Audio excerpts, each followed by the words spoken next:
We dance as the city roars. Tune in loud, turn up some more. Cincinnati show, it's time to play. Sports with strawberry ice today.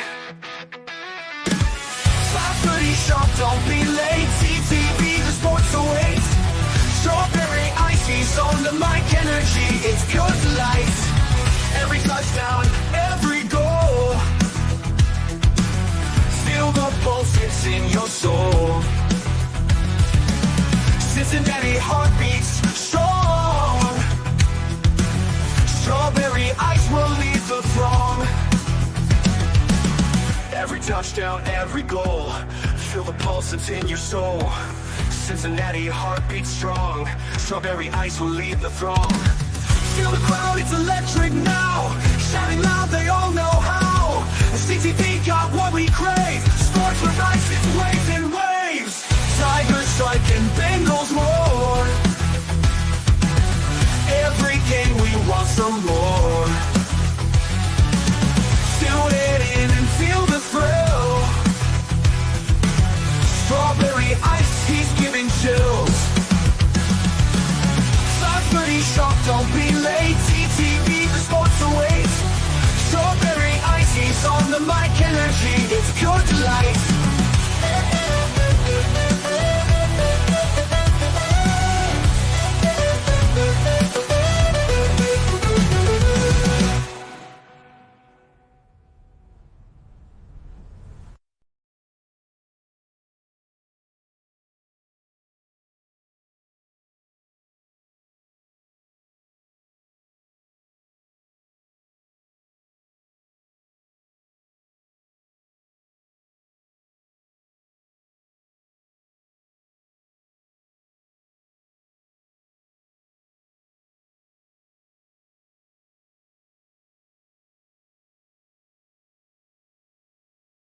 Let's bring in, there's Neil. Let's bring in Joe. What's up, boys? What's going on? Oh, it's cold. It's cold. It is it's damn cold. I'm not ready for the like warm up. Are you ready for baseball yet? Absolutely. We got about a month until pitching and catching. We're under 80 days until opening day. And the Bearcats aren't helping me get through it. We'll get into that later. But Yeah. Yeah, we need warm weather. We need. Who says he can't hear us? Can't hear you now. We're good. Oh, you're not here. All right. So that's good. We're getting close to baseball, but we're gonna do a wrap up on the Bengals season, and as soon as we get the other computer working here, we will bring up our guest. It's the other computer is not working right at this time. So, guys, how frustrating was it watching the playoffs this weekend, knowing that our Bengals probably could have won or competed with both these teams? What do you got, Neil? Yeah, no, most certainly. I think the Bengals definitely could have given the Bills a lot more of a fight than what Denver gave. I mean, obviously, after the first drive for Denver, you thought things would be maybe trending into the right direction with how Bo Nix moved down the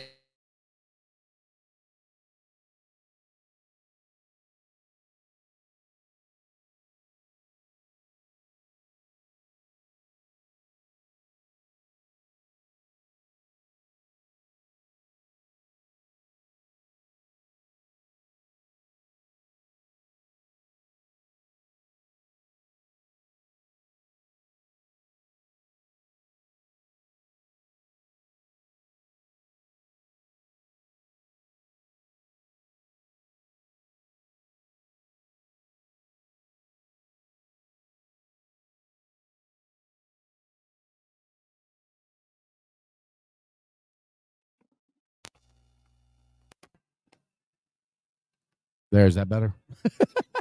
Plug stuff in. We haven't been here in about 4 weeks, so plug stuff in the wrong things. Can you guys hear us now? What? Like, I'm confused. It was no All right, sound, here's. then sound, and no sound. Make up your mind, people. Can you hear me? They can hear us. Okay. So, yeah, it was just frustrating because it just goes back to so many games that we should have won and we lost. It's just this is such a frustrating season. If we win one more game, we're in the playoffs. So, do we have the other computer working? All right. Is the camera working? Yes. All right. Now we have the other computer working. Let's bring up former Bengal and member of the 1988 Super Bowl team, hard hitting David Fulcher.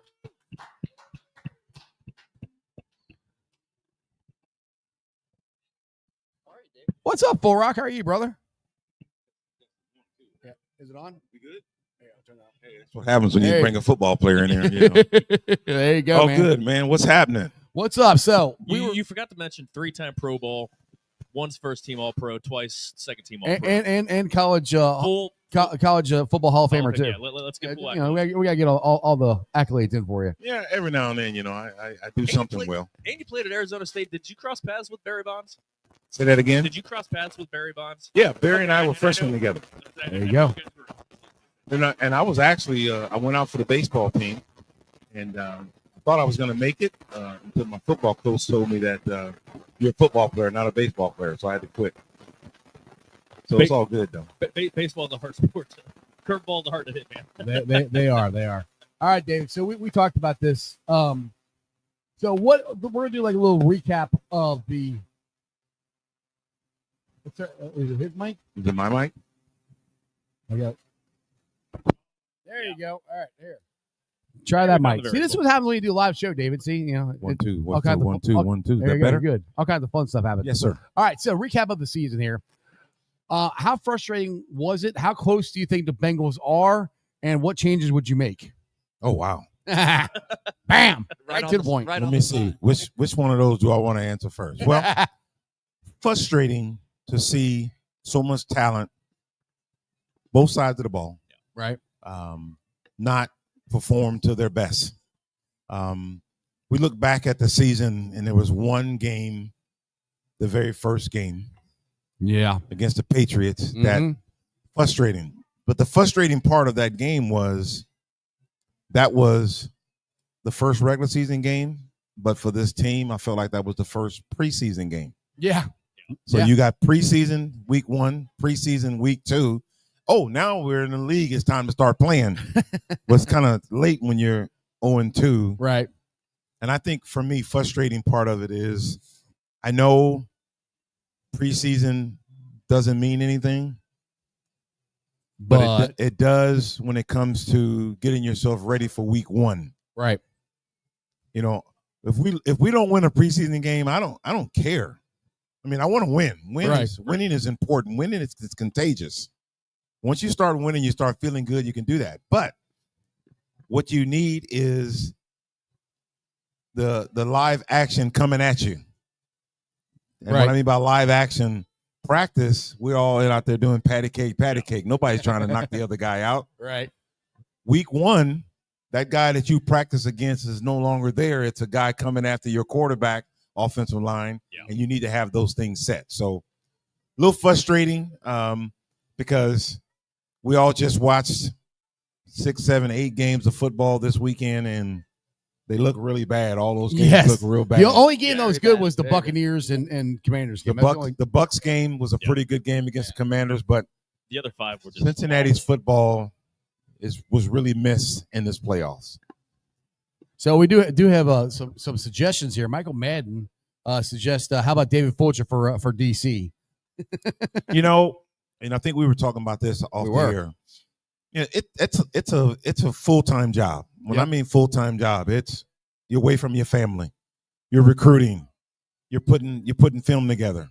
The Bengals scouting department is pretty low on participants. Just a little bit, yeah. That's the word. They'll all fit in the mini. You can fit the entire. I think they may have 5. Department. 3.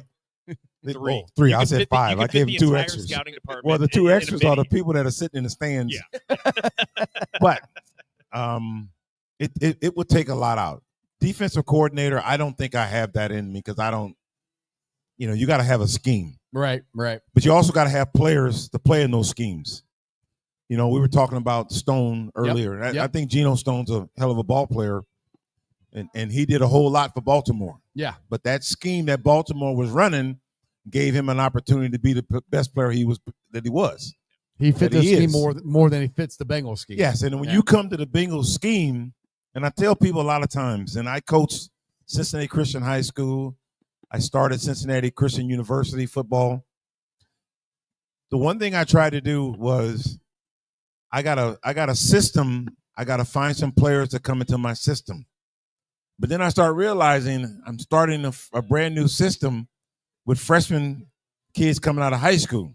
So I take that system and I say, how do I make these players good? I want to take my system to fit around those players, not the players fitting around my system, because not everybody can play in a system. Right. But if you've got a player that has a certain knack for certain things, then you got to build your defense around what makes him great. Exactly. And the other thing is, how hard is it, or how? I know it's important. I don't want to say how important. I know it's important, but how hard is it to develop defensive players? Like we talked about before the show started, like Miles Murphy is a number 1 pick. Is it lack of coaches developing him? Is it him? I mean, I still think he's good. I'm not out on him, but being a number 1 pick, he should make a bigger impact than he has. And once again, we're talking about a Miles Murphy coming from college, who dominated in college. You get him to the NFL, and now things are a little bit different. Terminology is different. Speed is much faster. The strength of players what is totally doing different. Over there? But the one thing that I can say is there's something not right there. I don't know what it is. I'm not saying it's bad, or maybe the guys in front of him are better, but you don't draft the number 1 guy, and after 2 years of being on the team, you don't really hear his name. Right. So something's missing. So is it the system that he can't pick up, or is it a system that this young man just don't have it? Right. So got to figure it out, because he's a mountain. Yeah. Oh, he's a big dude. Yeah. He's a big dude. Yeah. But he's not playing enough. Right. Oh, and who knows? It drove me nuts. Is I love Sam Hubbard, the Cincinnati kid, but he was hurt. Why did Lou play him so much when he had Joseph Osai and Miles Murphy, who were younger, and we need them to develop? Why? I mean, I know you don't know why, but I mean, it was just frustrating. Why? And nothing against Sam, but why did Sam outsnap them the whole freaking year until he couldn't play anymore? Well, there's a lot of loyalty in football. Yeah. People ask me about, Mike Brown and why is he not firing coaches and do that? But Mike doesn't do that. And sometimes people want things to happen and they don't happen. Right. Well, at the end of the year, we saw coaches getting fired and replaced. And you hate to see that. Right. Because, these guys this is where they make their money. This is taking care of their families. Their livelihood. And they get fired. But I always look at it like this, and I will say it till the end of my breath. You hired me to go out there and hit people and cover people. You were pretty good at that. And make plays. You didn't hire me to make that defensive coordinator look good. Right.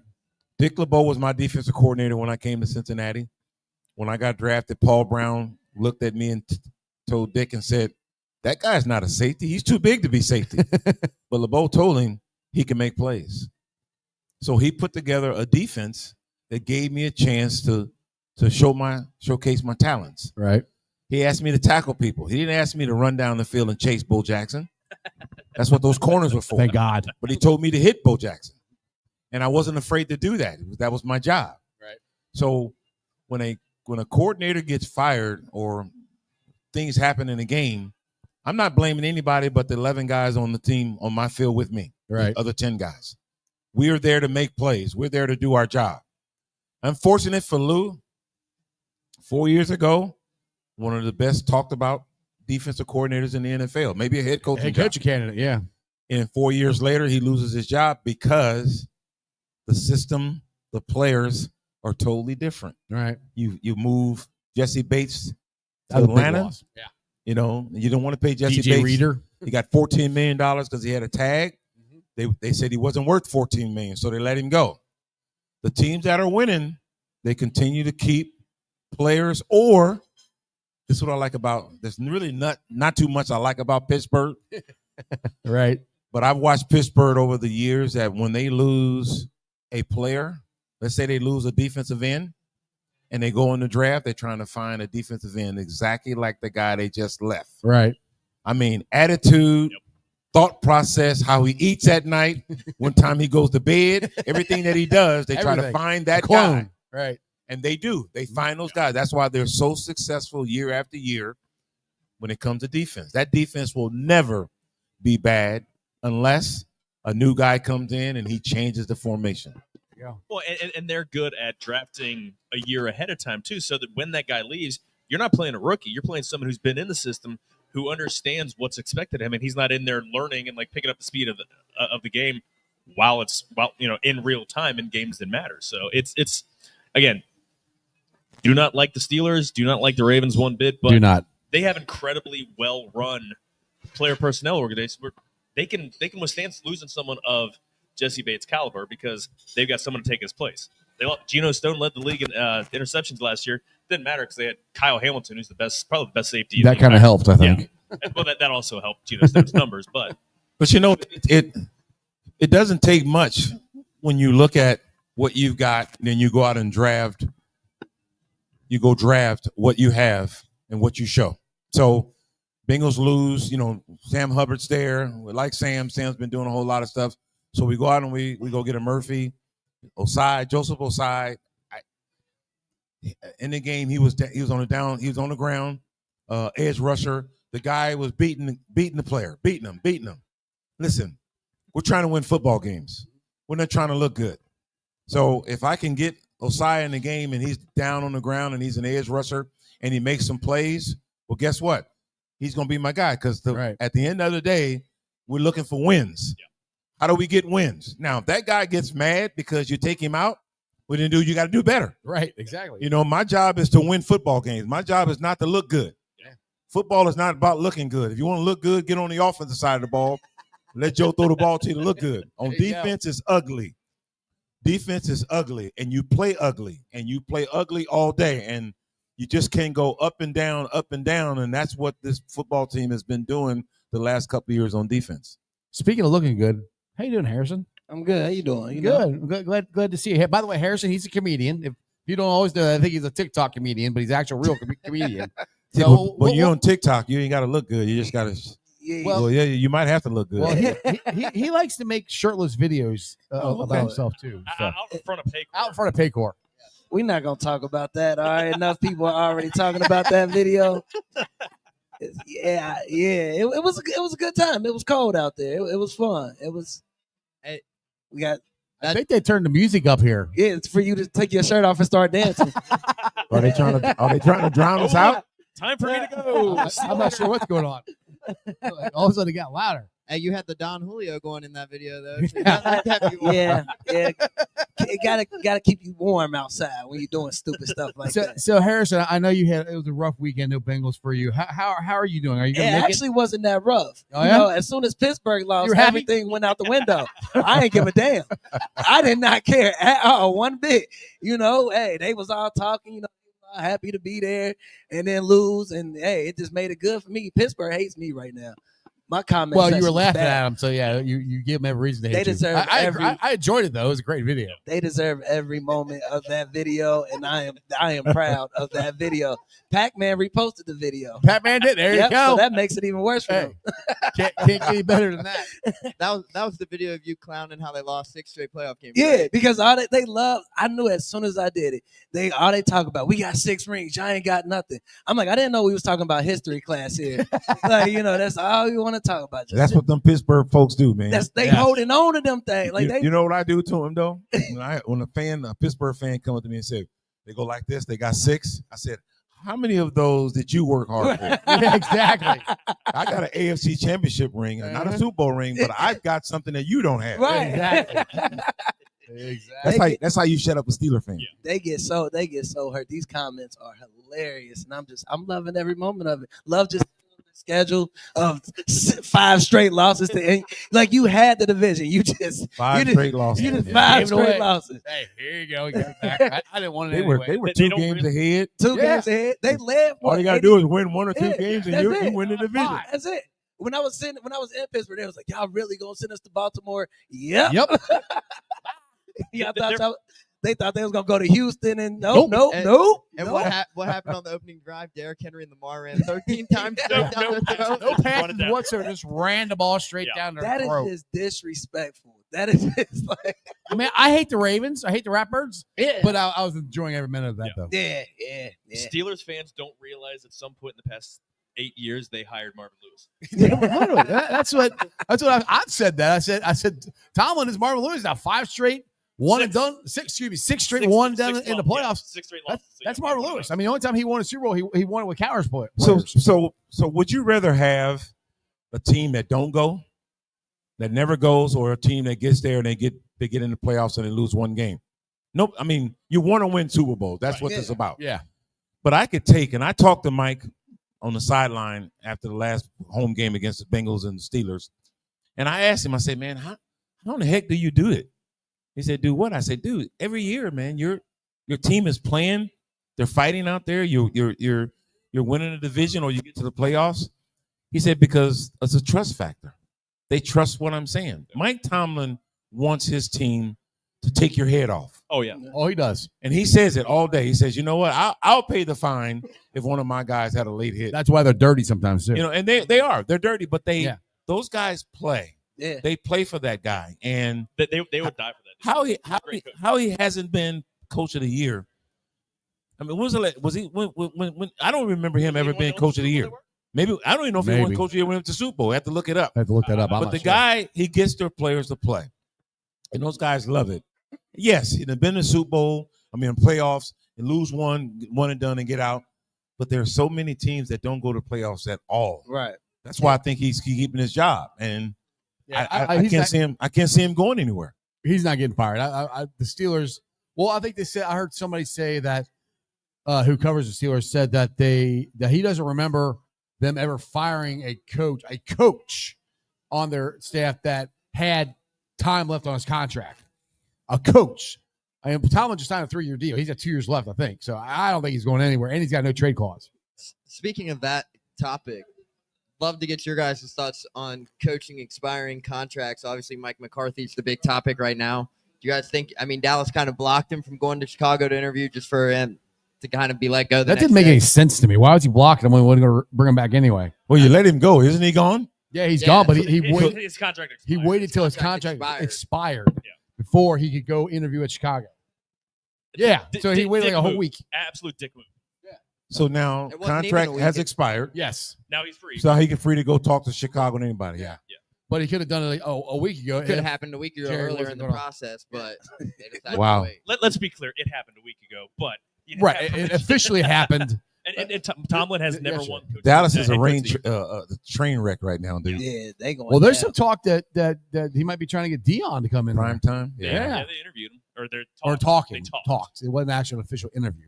But I mean, I think only way Dion's coming to the NFL if he can get Shador, and I think Dallas is they're drafted 10th, 12th. But see, talking to Neil beforehand, and I was throwing some hypothetical shit against the wall. What do you got? You know who's got the number 2 pick? The Browns. Okay. Do you know what the Browns really, really need? A quarterback? A quarterback. Do you know what the Cowboys have that might be expendable? A quarterback? A quarterback. A very expensive quarterback. An expensive one, and they're already in hell with They already lost because of Deshaun's. And one who tore his hamstring off the bone too. Do you understand what's going to happen? They're going to end up being able to waive him with an injury exception and get out of a lot of that contract, which is bullshit. But they still have Deshaun Watson too.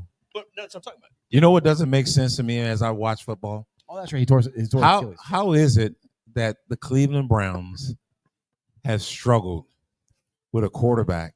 They can't find one. Like 40-something quarterbacks 40 starting in quarterbacks. 1999, since 99. Yeah. 40-something quarterbacks, and they're all picking from the same crop. And they have more Year scouts after than year. we do. They have more scouts than we do. I mean, think about it. I mean, just like offensive line. We talk about the Bengals and their offensive line and the struggles they have. Yeah.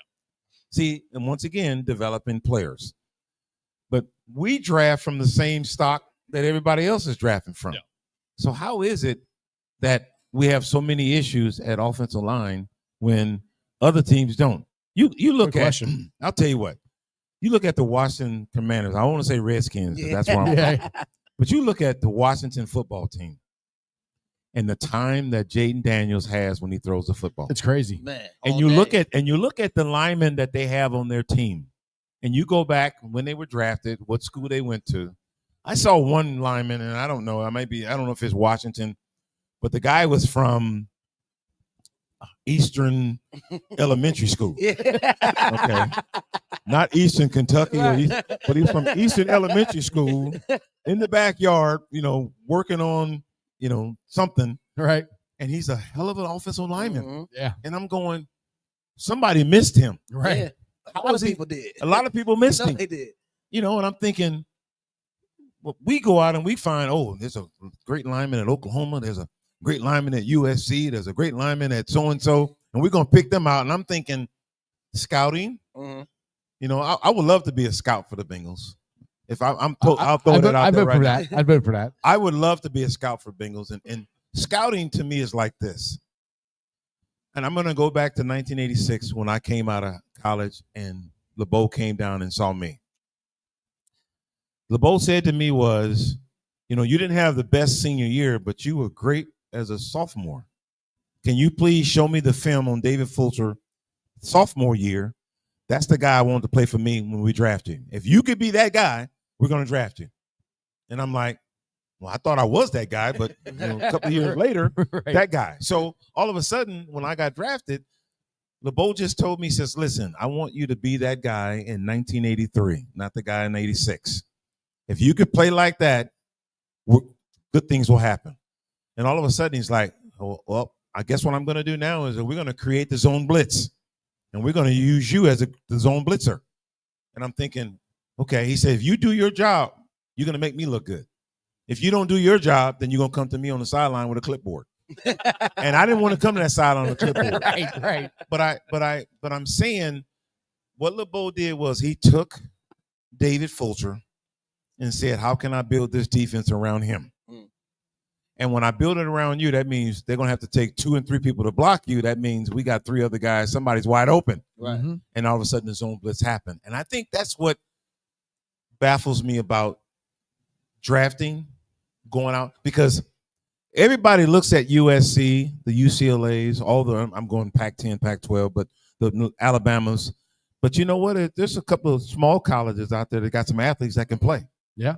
I'm looking at film, and this is what LeBeau told me. He said, every time I looked at Arizona State's film in 1983 compared to 86, every time on defense, when the ball was tackled, I saw number 7 in the neighborhood. He was around the ball.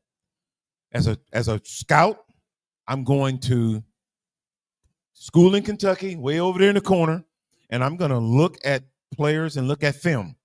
When I see number 38 around the ball on defense all the time, he's got an instinct. Mhm. I'm gonna talk to this kid. I want to see this kid play for me, because those are the guys who are all pros. Those are the MVPs. Those are the guys that make the defensive coordinator look good. Yeah. That's the guy I'm going after. Because they don't have everybody in their ear, hyping them up that think, I already got it made. They just there, do their job. And then when you come talk to them, they humble about it. They care. They passionate. Other than, these guys now, big NIL deals and all this craziness that they, have going on.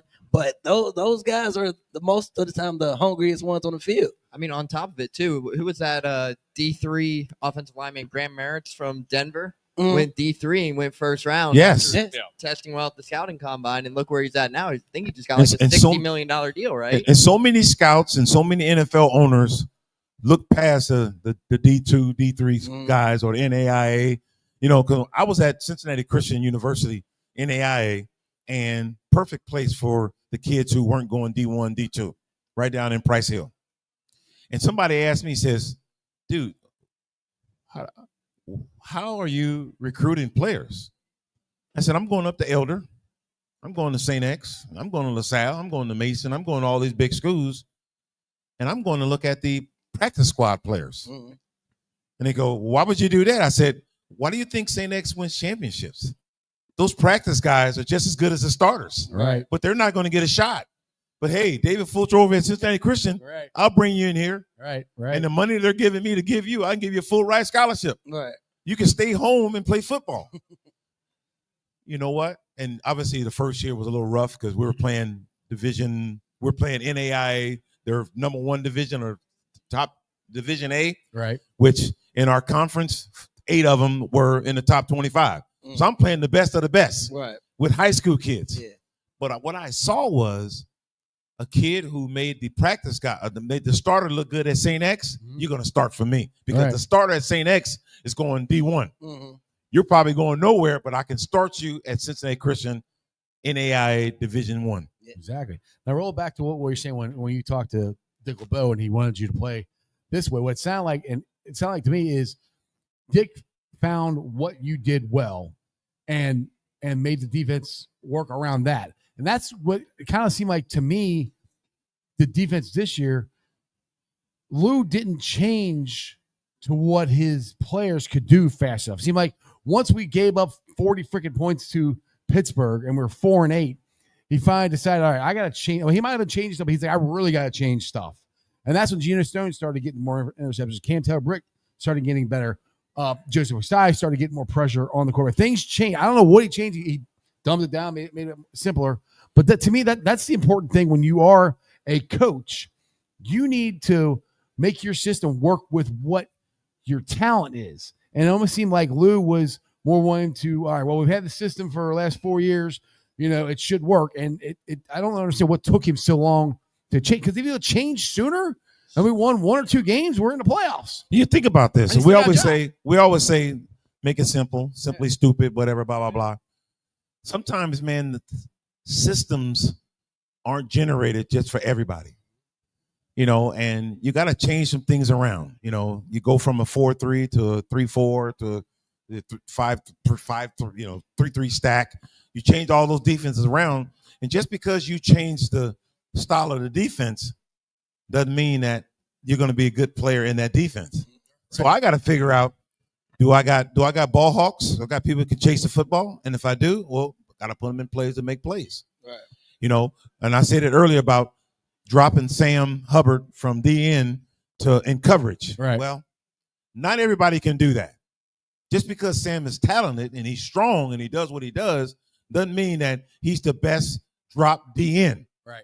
So Sam is not dropping for me. In my defense, I would not drop a defensive end. I wouldn't drop him. Now, I may drop an outside linebacker. He don't rush, just replace the DN and the zone blitz. Yeah. The zone blitz, when LeBeau created the zone blitz, he put me at the line of scrimmage. Those offensive linemen were pointing at linebackers. They never saw me. Yeah. And then it was me one-on-one with the back. So now they're going to pick it up. How they going to pick it up? Well, David, you're going to rush. The defensive end is going to drop off. You become the defensive end. That linebacker takes his place and blah, blah, blah. You fix those things and you move it around. But when you try to take somebody from another system, put him into your system and said, I want you to make plays like you did in Baltimore, Geno Stone. When Geno gets here, that system, he doesn't make plays. And everybody go, why did we bring that guy here? Well, he was really good at Baltimore. Yeah. I'm not saying he's bad here. But the plays that he made at Baltimore is because of the system he was in. It's not the same system here. You could tell that early when the first couple games. Yes. Actually, middle of the season. Like I always say, they always looking confused in the secondary. Right. And you like that's you never want that when you're playing football on defense. The secondary. And you know what's funny? You know what's funny? You say that? Look confused.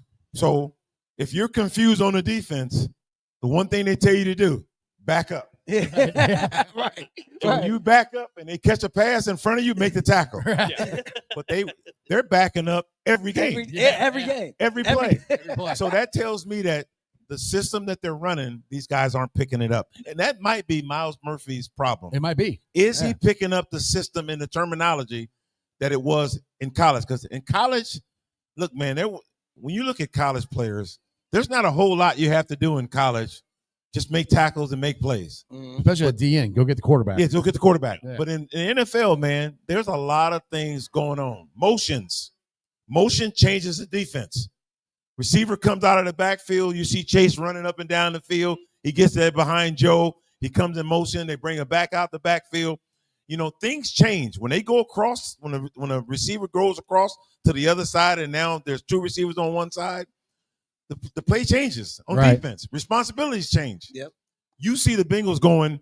He went in motion, and everybody's going, okay, what now? What pointing? You'll see the It's too backside late. corner like, It's too late. Yeah, nobody is reacting. They're looking at each other, waiting for someone like, hey, look, that guy's in motion. Are we following him? Are we in zone? Like it's like they don't know if they're in a zone or man to man. And so what is football about? Football, the difference between football, a football game or football activities and the normal person. Think and react. The normal person who's walking down the street has a job, has to think about what they're doing. Football players are not there to think, that they're to react. When you start thinking about what's going on, it's a touchdown. It's a missed tackle. Yep. We know when and I brought Bo Jackson up earlier. When we played Bo a few times in LA and before the game started, I see Bo and I'm talking to him. I say, hey man, listen, let's just make this simple. Run through the middle of the line of scrimmage, and I'm gonna tackle you and keep on moving. When you get outside, I'm not chasing you down the field because I don't want to be on Sports Center. Looking like a fool. But when I played against Bo Jackson, Barry Sanders, all these good running backs, I didn't have time to think. Right. Because when you think is when you make a mistake. You have to react. And I think, in the word thinking, my vision of watching the Bengals defense is, I think a lot of guys are thinking about what they have to do instead of just go. Right. Go. Is that a process of just not having enough repetitions to where it's just innate and it's part of just what you do? Like, is that a thing of just them not practicing these?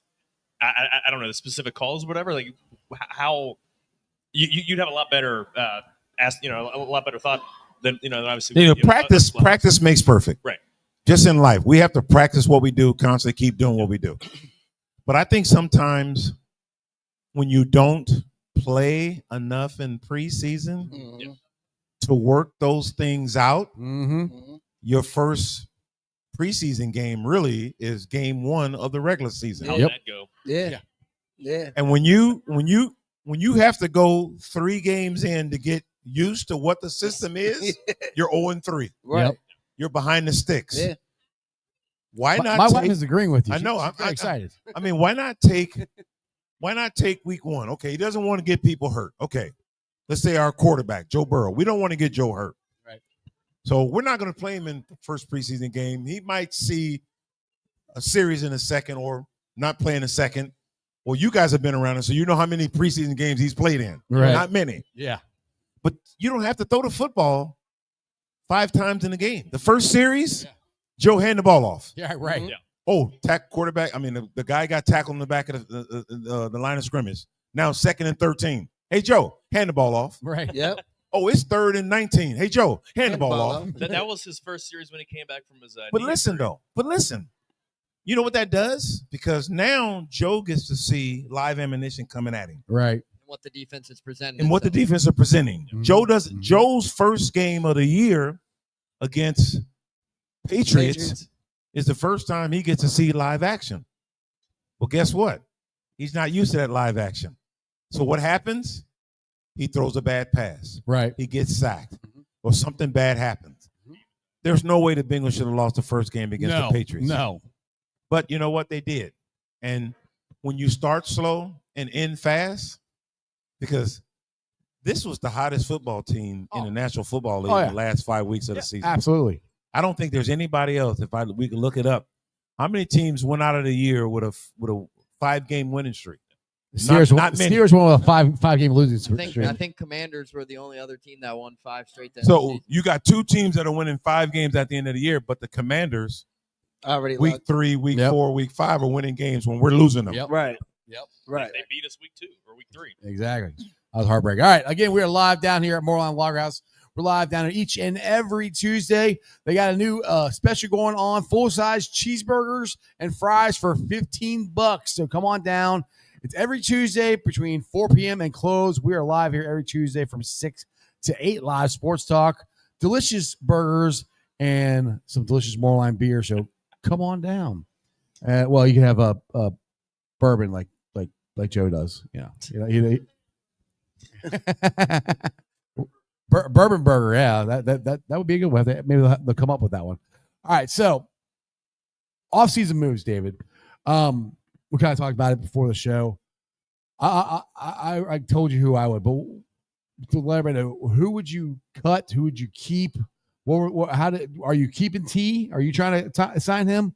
Trey Henderson, are you trying to extend him? Those are the biggest stories for the offseason. What's your thoughts on that? Well, one offensively, you can't get rid of T. Right. You can't get rid of him. You got to find a way to make it happen. I know Joe is talking about restructuring his deal because this year would be his first year receiving his $55 million. At one time, he said, just give me 30 and take the other 25 and spread it around. Right. But that's 25 times 4 or 5 times. So that's a lot of money that you can do. Trey Henderson, you got to keep him. Yeah. Listen, man, this is in order to win in the National Football League, you got to have your best. Mm-hmm. You just can't keep trading tires and expect those tires to keep you on the road when you keep changing tires. I mean, and no tread on them. Right. So, yes, you got to keep Trey. You got to keep T. Higgins. And then you got to figure out, Miles Murphy. Is Miles Murphy ready to be a starter? Is he ready to be a starter? If he's got it going down, then do you tell Sam we don't need you? Or do you tell Sam, hey, man, the $10 million, $12 million you're going to get probably going to be $6 million. And if I'm Sam, you got to think about this.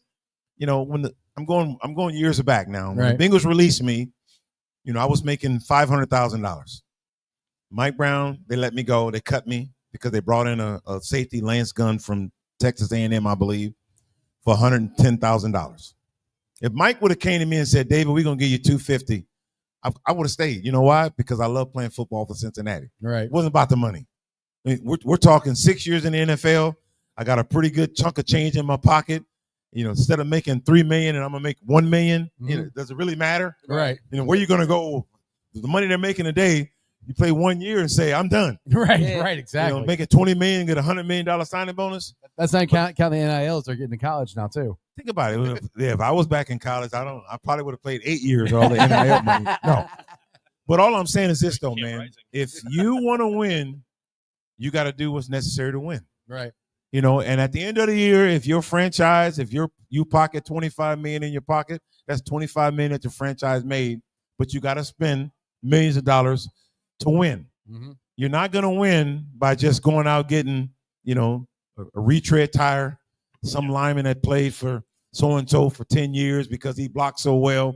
He's on the downswing. Or somebody played a really good game against us. Oh, we should sign him. Yeah, so we're going to play. Yeah, we're going to go out and get a guy that played so well for Washington because he kicked our butt. He gets here. Or the Ravens and the Texans. Or the Ravens or the Texans and whatever. We call that Sheldon you get these guys here. Stone. But once again, man, the National Football League, the NFL doesn't stand for that. It stands for not for long. Yep. And if you don't do your job, you don't belong here. And if you want to compete with the rest of the teams in the NFL, and I know there's the larger markets, the LAs, the New Yorks, whatever, it doesn't matter, dude, because the small market teams can win if you take care of business. Yeah. And guys want to come here.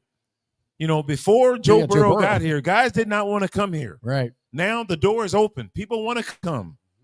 But you got to get the right person for the right fit. And if you're going to bring somebody in here based off of your fit and they don't fit your scheme, then find a way to put the scheme around them or based off of what they do. And if they're fast, we're going to be a fast defense. If they're slow, we're going to bring the safeties up. We don't running the football against the Bengals was atrocious, if that's the word, if I said it right. Really bad. We give up so many yards on the ground. I think the Bengals gave up the most points in NFL history or the Bengals history this year with giving up points.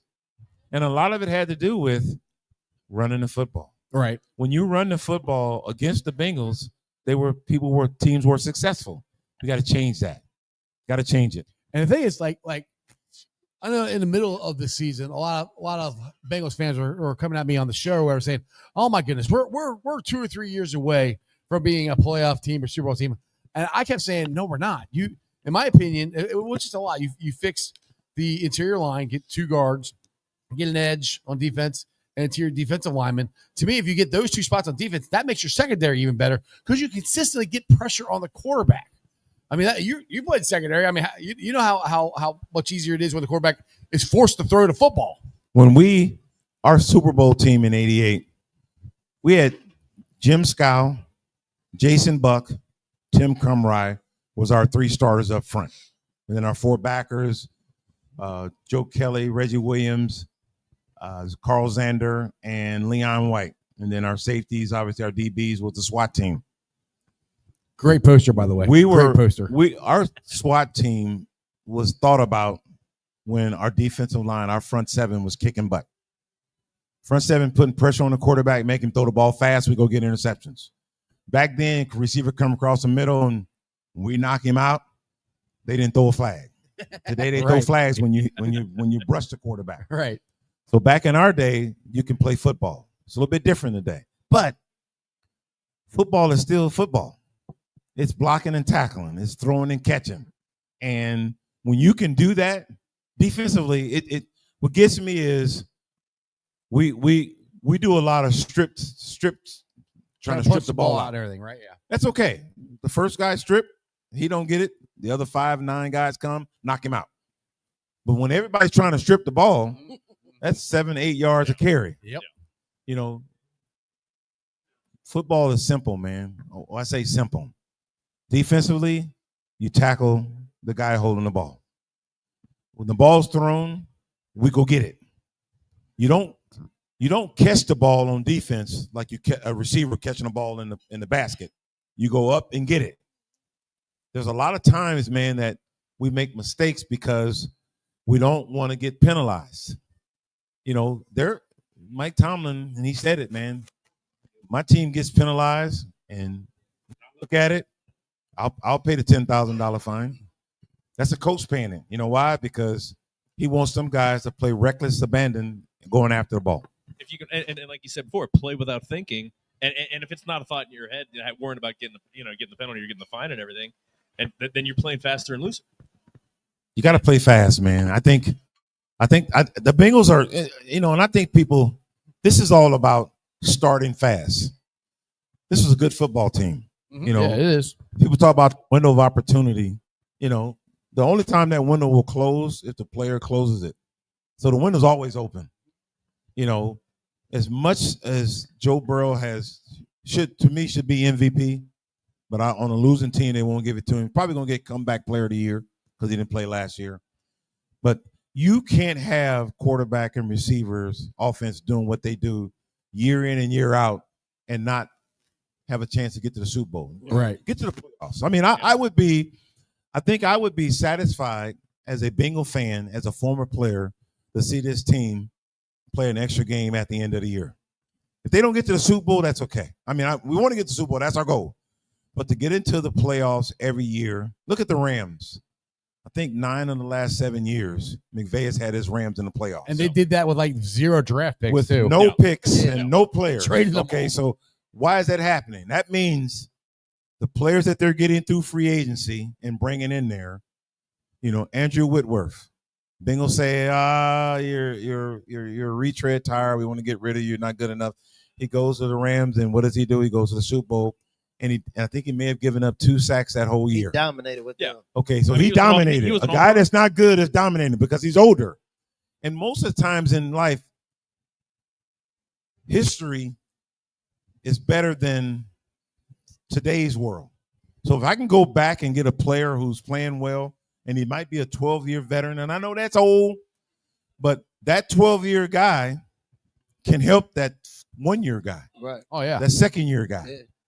And when when Whitworth is done, the guy that's behind Whitworth for 2 years comes and step in. The only difference between that guy and Whitworth is the number and the name on the back. And that's what I've said. The problem with the last 2 years, all right, they tried when they let not Cheeto Stone, geez, Bates. Thank you. When they let Jesse Bates go, they drafted Dax Hill to take his spot. But to your point, he should have already been there so he can learn from Jesse. When Jesse leaves, then you got somebody there. Not that day. Remember, Dax was there. Dax was there his rookie year. Like he sat behind. He didn't play at all. He was drafted the year ahead of time. But he's the square peg. You are correct. He was. He's a square peg in a round hole. Maybe but you got gotta, safety, you know, but he wasn't a 1-for-1 replacement. He's a different player. But you've got to take Hill, who's behind Bates, and playing in Alabama, playing in all these major colleges. You know, very, very fast player, does what he does, but the NFL is a little bit different. And I tell people this story when they ask me, what's the difference between high school, college, and the NFL? Let's get in your car and turn your radio on. When you turn the radio on, high school, 1, the volume, maybe 1 or 2. College, because there's some good college players and there's some bad, you're probably talking about 5 or 6 on the music. When you get to the pros, it's on 10. It's that loud. Not everybody's ready for that loudness. So you could take a guy from Alabama or some major college. Because we got what? We got Ohio State and we got Notre Dame playing in the national championship. Right. Very, very high expectations of college ball. But they're still at the 5 and 6 level when we're talking about the volume. Yeah. As soon as one of those guys come from Ohio State, let's say the running back, is it Henderson for Ohio State? Yeah. Trevion Henderson? Yeah, Henderson or Judkins. Is that right? Yeah, they have. Okay, so them guys are good. They look really good. Yeah. You bring them to the pros, the speed now is faster than them. Mm-hmm. The picking up the terminology and defenses and offenses is totally different. All of a sudden, God, Henderson, he sucks. Yeah. He was real good at Ohio State. Hey, what happened? Because things change. So then you bring this guy in the game and you say, okay, we got a running back, Williams. Is it Trevion Williams? Trevion Williams, yeah. Yep. What's the kid's name? Ohio State's name? Williams. It's Trevion Henderson. Henderson. Okay, I'm thinking Williams. So Henderson from Ohio State, Williams for the Bengals. I watched that kid in college, and he was pretty good. Mm-hmm. Then we get here, he doesn't play. You know why? Because it's a little bit different game in the NFL. right. Yeah. And somehow, man, we've got to find a way to utilize the talent that we have and put them in positions to make plays. How do we do that? You know, playing zone on defense compared to playing man-to-man. A lot of players in college don't play a lot of man-to-man. Some colleges play a lot of zone. Well, that corner that's coming to the NFL, he's going to get into a bowl game, and we're going to watch him play man-to-man, and he probably played 25% man-to-man in college. He's going to stink. That's also, He's going to look real bad. It's also depending nowadays, whatever bowl game it might be. If he's a projected draft pick, he might sit out that bowl game and not get those reps. True. So you don't get the one-on-one that you see until combine, until a bowl game. How much does the combine, like run everybody calls it underwear Olympics? I mean, I geek out on it. I like watching it. But how much, in your opinion, does that translate to the NFL? Because they just do drills just to be good at the combine, and then they got to add weight back on to play football. Well, let me tell you, I was a red-shirted senior, and I came out early. I didn't go to the combine because I was an underclassman who was declaring to come out. A little bit different today. So I didn't do any combine. So I didn't do all my workouts happened at Arizona State 2 days before the draft because I was an underclassman so I didn't get a chance to go to any bowl games, any combine. I couldn't work out for anybody until I was declared to come to the NFL. So combines, they want to see how fast you are. Well, this isn't a track meet. This is football. Yeah, speed. You can have the fastest guy in football. Let me see. Did we draft a guy? John Ross. That was really fast. The fastest man in the NFL. And still couldn't get him the ball. Couldn't get him the ball. He couldn't play. Because you know what? It's not about the speed. It's about catching the football. Yeah. Well, defensively football, I'm not looking for the fastest guy in football. I'm going to go back to the beginning when I said, when I look at film and I see Mark Jones around the football, 65 plays, and he was around 50 of them, I want that guy on my team. Right. You know why? Not because I have to tell him about football. He knows where the ball is. Mm-hmm. That's the guy I want. And you know what? He might be from small school in Nebraska. I'm going to find him. When I find him and bringing him here, they're going to go, well, how'd you get that guy? Because I didn't look at the court.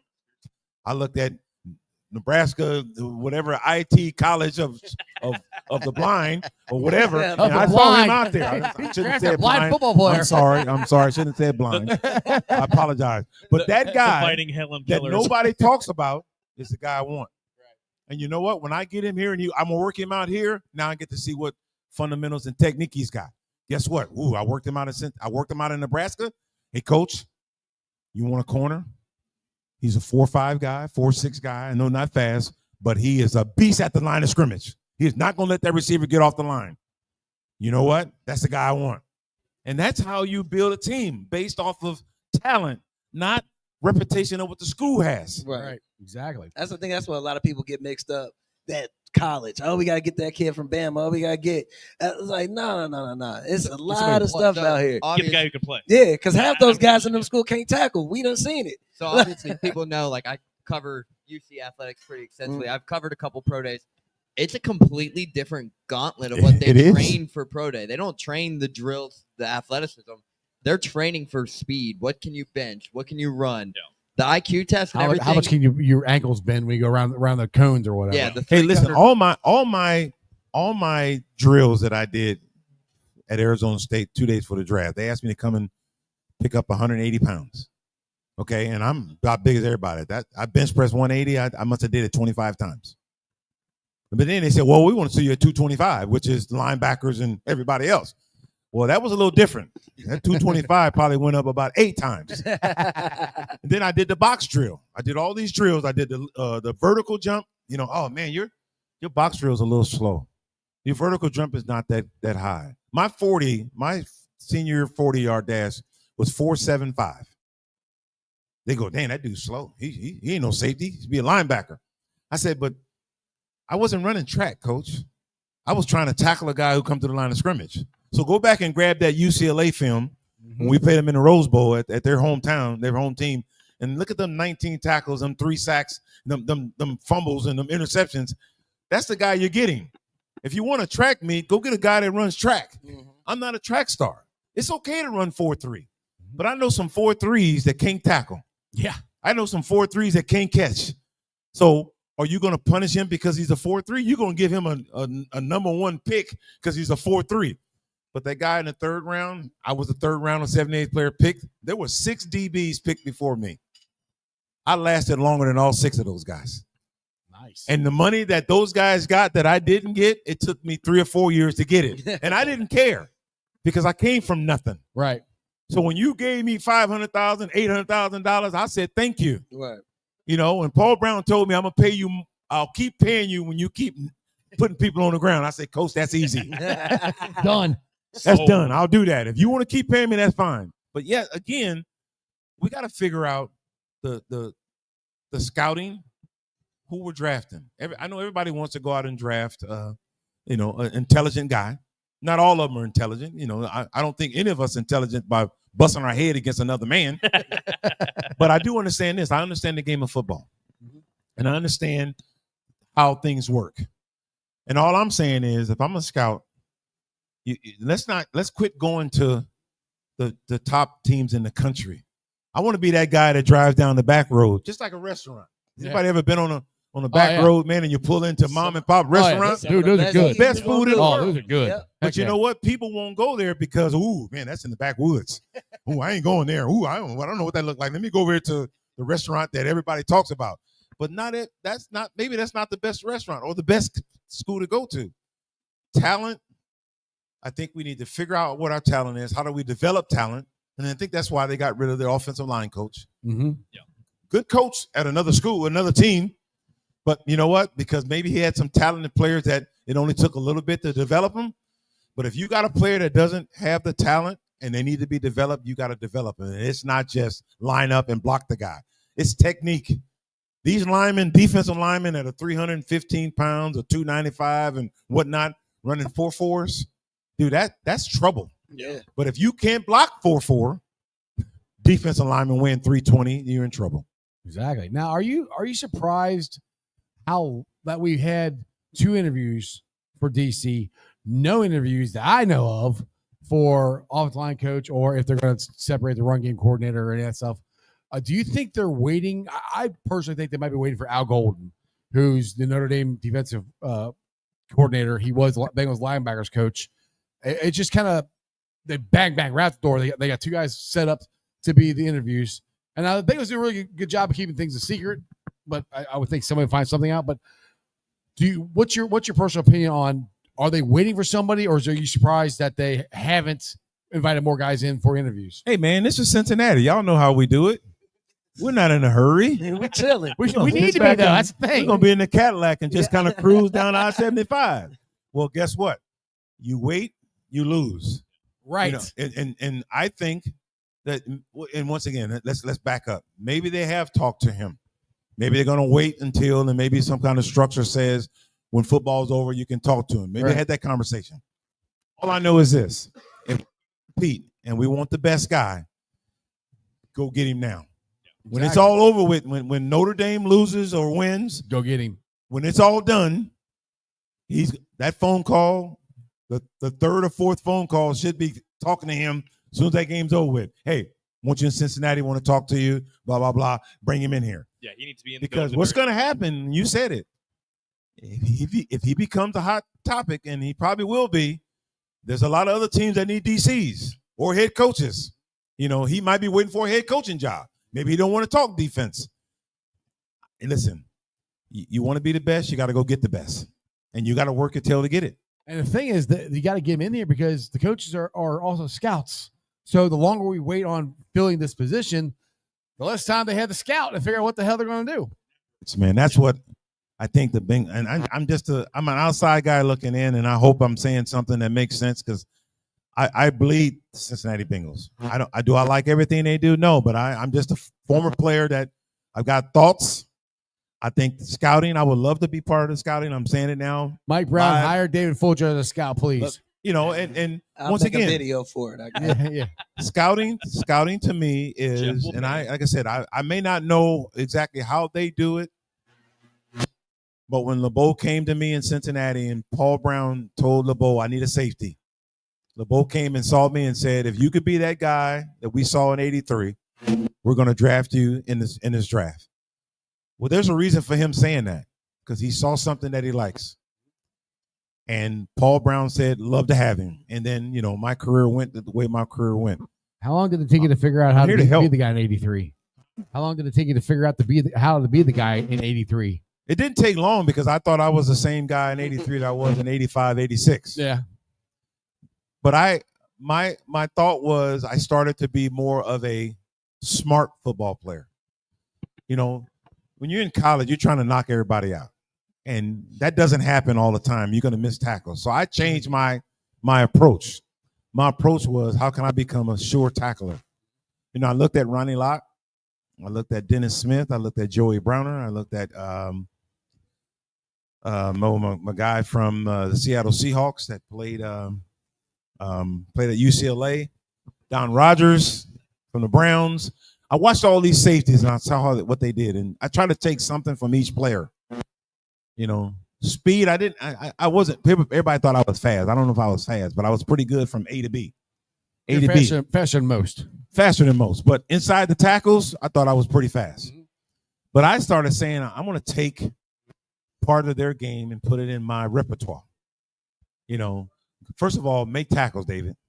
561 total tackles at the end of my career. Not bad. 31 interceptions, 8 sacks. It's a couple more than we have all up on this table here. 2 touchdowns, nothing special, but pretty good though. Pretty good. But at 240 pounds, that's not supposed to happen at a DB, maybe at a linebacker. So I look at football as an opportunity for a kid to come in, and as much talent as he has, how do I put my football team around that talent? And when you do that, dude, you are you going to make mistakes? Yeah. And I don't want the Cincinnati Bengals to be a football team where you got to score 40 points to win a game. You win the game. If you score that much, you should win. You should win a game. You should win games. But I don't want that as a standard for us to go out, have to score 40. Joe Burrow has to throw for 500 yards for us to be successful. Defense wins football games. Offensive teams win championships. Exactly. Harrison, so in your years of playing left out, how many times did you hit people like Fulrock did? I was at corner, so my job was just to, guard the receiver. They wasn't sending my little ass on blitzes. I was doing what they do now. The lock up. That was me. That was You me. put the seatbelt on them. Yeah. I made sure they ain't break a tank. I pushed them back inside. I wasn't coming down with the linebackers. So you say you tackle like Dion, you just kind of He was one of them. let someone. He was one of them corners that like Eric Thomas. Yeah. Yeah, ET say, man, I ain't here to tackle nobody, but I'm gonna cover you. yeah, I I'm got gonna you. cover you all I day. got Before you got to make the tackle. I was my team. They knew it. He gonna push him back in. He gonna push him back in. I got you on that. I'm gonna keep contained. But yeah, I had a couple good hits though. Did you? I had a couple good. You remember them? Yeah, it was the one was at Wither. I knocked dude head clean up. I swear to God, I got the tape to show it too. I mean, Yeah. still got my highlights. But Got my highlights. I think too though, teams change. I'm gonna go back to Revis Island. Yep. Played with the Patriots, Jets. That guy, he didn't tackle folks, man, but he covered. So you got cover corners and you got corners who can cover and tackle. Well, Dion didn't tackle. Dion wasn't a tackler; he was a cover covered. guy. He covered. Rod Woodson was a tackling guy, but he could also cover. And Rod Woodson was so fast that he would get beat at the line of scrimmage, and his speed would catch him up, knock balls down. Not everybody has that kind of speed, closing speed. But yet, football today, because of the five wides and all these spread offenses, you don't see all those big safeties doing what they do. Some of the safeties now are smaller, so they can cover receivers. Football's different, man. I would go back to the old school. Give me a fullback and a tailback, a tight end, two tight ends, a quarterback handing the ball off. People would not like that today. No. That's not a moneymaker. That's not lovable to look at. Right. Because everybody want to see 57 points on the board. Yeah. But I'm like this. If I can keep the Ravens off the field with an offense that eats the clock up 7-8 minutes, guess what? Ravens gets 4 possessions in a game each quarter. We got a chance to win that game. There you go. Now I know we got a question here. This is from my lovely wife. She wrote it down here for me. She wants to know, is Money Mac going to be the Bengals kicker of the future? Say that again. Evan McPherson, is he going to be the Bengals kicker next year? Yeah, I think so. Let me tell you something, man. I believe things happen for a reason. How does the best kicker in NFL history miss 5 or 6 kicks this year in Baltimore? He's hurt. Huh? He's the GOAT. He's the GOAT for kicking. Yeah. They ain't gonna fire him. You know what? I'm telling you, man. It's the kickers have one thing to do. I wish Jim Breach was here. He'll tell you a little bit more about it because he's a kicker. And let me tell you something, man. That's a hard thing to do. It's a hard thing to do, to be consistent. I think McPherson just had a bad year, man. I think he's the kicker. He's not going anywhere. And but I want to back up too. When you have to rely on the kicker winning games, that's not the kick. It's not the kicker's fault. No. Oh yeah, definitely. Yeah, it's not the kicker's fault. It should come down to that. When you give up 34 points and you give up 40 points and your team is losing by 2 and you ask the kicker to come out and kick a field goal, if you eliminate them 30-something points, we don't have to ask McPherson to do that. But yet again, on that one he missed against Baltimore, bad snap. Yeah. Ball's on the ground, try to pick it up. He still kicked the ball off the ground, which I couldn't believe he did it. But you know what? That shouldn't happen. Right. But it only happens because we've given up so many points. If you could eliminate that, Baltimore does not have to rely on their kicker to win a game. They rely on their quarterback and their running back and that massive defense that they got of stopping people. If you have that, you ain't nothing to worry about. That's what's so frustrating because the defense played better the last 5 games. And another game where it comes down to that, again, it shouldn't come down to that, but the Chargers game. I mean, our that first half, our defense was awful. They ran up and down the field on us. Then they made changes in the second half. The defense got better. Bengals came back, and Evan missed 2 field goals. Missed 2 of them. And it's like, But we ain't scored when we was in the red zone in the beginning of the game, which we should have been able to do. So that game was just ugly. And then luckily the 3rd quarter and 4th quarter we turned up and see, but we've been a good second half team throughout the year. Yeah. And then once again, it's just like the beginning of the season. You got to start early. We got to score points in the first half. Yeah. We got to put pressure on the other team to come after us, not us come after them. Now, one thing you said, and we all agree that they need to play more in preseason. As long as nothing happens, Joe should be completely healthy this year. Should be. I don't want to say that he will be. To me, that's a big thing because Joe's never had a normal training camp, if he can actually have a normal training camp, and they don't have to worry about his calf or his wrist or his knee or his appendix or whatever the 500 things that happened to him in training camp or the year before in football, if he come here and actually have a normal training camp, I think that right there will help him get off to a better start. But they do have to play him in the preseason. I also think too that I think Joe, 15 pounds of muscle.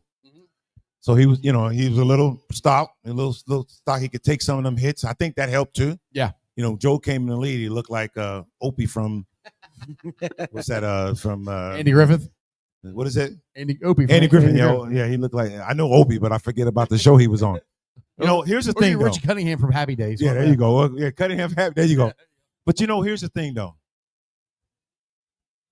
Preseason does matter. It does. Yeah, I think they've proved that. But you got to understand why it matters. You don't have to win we're not talking about trying to win games. We're trying to get in football shape for 15, 16, 17 games. You can't do that just in practice. You've got to do it in games. You've got to see some stuff. You can't simulate the game, the speed of the game. You can't simulate. Yeah. So, yeah, you're gonna, you might see I'll give you an example. Kansas City Chiefs. I think Patrick Mahomes played in every preseason game. Pittsburgh Steelers. I think the quarterback played in every preseason game, and some of them play a little bit longer. Mahomes probably played maybe 1 or 2 series during preseason. But you got to get the mindset ready for what you're going through. Now, defensive backs, do they have to play in preseason? Probably not. But yeah, you still might want to go there the first series, and then you want to evaluate your other players. Get in the game, and you playing against one of Kansas City in the preseason, and their best receivers out there, and you got Mahomes at quarterback. Guess what you're getting? You're getting number 1 versus number 1, and you're a guy trying to make the team. Can let's see what you got. You're in trouble, Harrison. Let's see what you got. No, I ain't. Put me out Let's there, go coach. get him. Let's go get him. Instead of putting the starting cornerback out there and against their backup, let's put number 1 versus our backup and see what he looks like in preseason. Yeah. Because guess what's going to happen throughout the year? Let's say that our number 1 gets hurt. We got to rely on somebody. Where's my backup? There that he happened. is. That happened. And that happens. The dude TCU, was it Newton? Fig, yeah. Yes. And he came out and he balled. I'm telling you. He played good. Which is funny because obviously covering talking about UC in the Fig? Big 12. Yeah. I covered Fig Newton for 2 years since being in the Big 12. I had voted on the 2023 preseason ballots. Fig Newton was the first team all conference for me. And what happened? He was first team all conference, and then he gets drafted by the Bengals. So I thought that was pretty cool. Because what was it, Green Bay? He played a lot of snaps during Green Bay and got the pick. And we like, all right, we got something. Yep. And then later on in the season, the thing is, our draft picks this year in general, I think we've hit on most of them. Now, you never know what's going to happen later on years from now, but for this year, most of the draft picks were good. Our problem, I think, the last couple of years has been, especially this past year, is the free agents. We hit it out the park with DJ Reader, Trey Henderson, Mike Hilton, Chidobe Awuzie. I can go on and on. DJ Reader, we hit it out the park with these guys. The last couple of years, other than Zeus, Orlando Brown, really hasn't been a lot of guys that they'd say, oh, that was a great signing. To me, for the Bengals, it's been more of the free agents that they've missed on. Now, one thing I want to ask you, since Jesse Bates, and people have said this, that he helped get everything lined up and stuff and help people get in the right. He's a quarterback on defense. Right. How hard is that to replace? Obviously, I think it's pretty damn hard for what we've seen the last couple of years. It's not. Great question. It's not something you can just pick somebody, right? You can't. Yeah. Let me tell you something. You go get the rookies and you bring them in. First of all, when we get in the training camp, we got a book stacked that much of defensive plays. The whole entire defensive playbook is coming in the training camp. Just because you read them pages don't mean you know them. You got to study them, and then you got to practice them, and you got to perform them. If you're in college and you're the quarterback on defense in college and you're turning around in Alabama and, smart guys on that team and Tennessee and Ohio State and all these guys, you get to the NFL, terminology is a little bit different. I'm asking you, rookie, to tell everybody on that secondary to get them lined up. Right. My secondary, when I played, Ray Horton, Solomon Wilcox, myself, Barney Bussey, we were safeties, a couple other guys, and then corners. My rookie year, Lewis Breton was there, Eric Thomas, Lewis Billups, bunch of guys. that are learning from this guy. You know, our second year, our first year wasn't bad. We finished 10-6. We missed the playoffs by one game. The second year we had the strike year, and then we wound up going to Super Bowl year 3.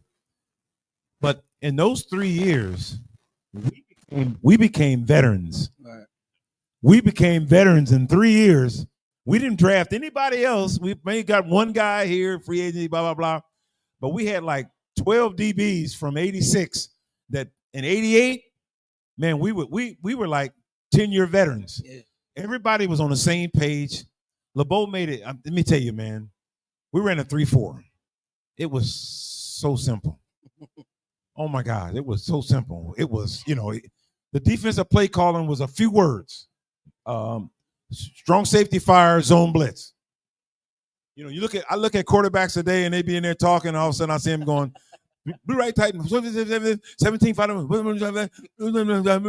break. I'm like, dude, who in the hell gonna remember all that? Right. Who's gonna remember all that, dude? Just tell me, Coach, we lining up, we blitzing.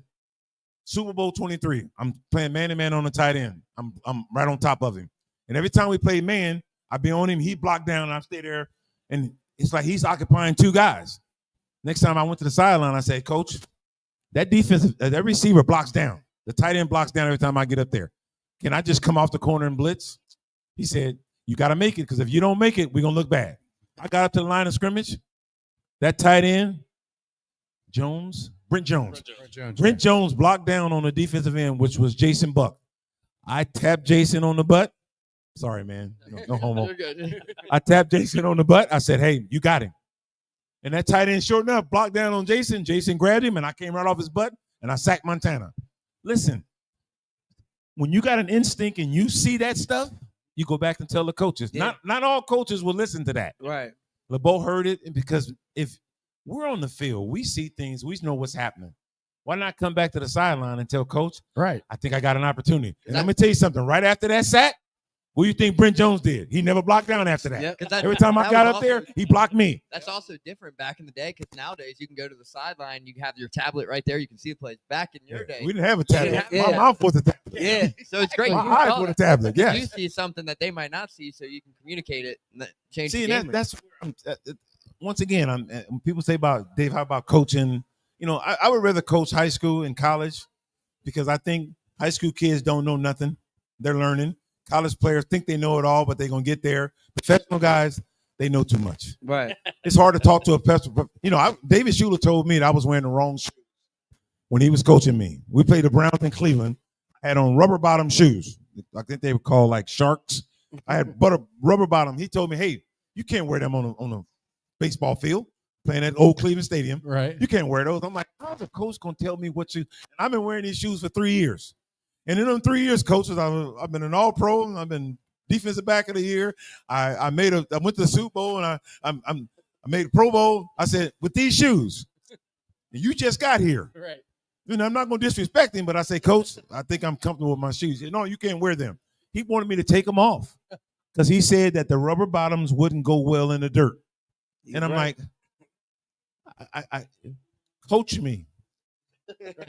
My shoes. Don't worry about my shoes. Yeah, don't worry about my shoes. Don't worry about my shoes, man. And think about it. I'm as a player, you know what's right. You know how much time you need to warm up for the warm-ups. You know how much sleep you need the night before. Yep. Bengals, when we played with the Bengals, we had curfew at 8 o'clock. You know what time you're going to start your pregame workout out before the game? When I played for the Raiders, Al Davis said, how much sleep do you need to play tomorrow? And I said, 7 hours. I said, well, 7 hours, and I want you at the stadium at 10. That means you can go to bed at 2, 3 o'clock in the morning. As long as you're ready to go, we good to go. We didn't have a curfew in L.A. Wow. I didn't have a curfew. The curfew was, how much time do you need to get yourself ready? As a professional, you should know what you need to do week to week and week out. Not treated like a high school kid, because Jim Anderson, love him to death. He was our running back coach, but he was our bed check guy. And he would come there at 8:30, walk down the hallway, and then come back 8:45, look in the door again. Coach, you was just here 15 minutes ago. Ain't nobody in my room. I'm watching a college football game. It's Saturday night. I ain't doing nothing. No, man, I just believe that systems, not everybody can play in the system. Maybe you need to change the system to the player that you're getting. You know, because Cam Taylor-Britt, I love Cam. I watched Cam play. You know, Cam went through a little fun.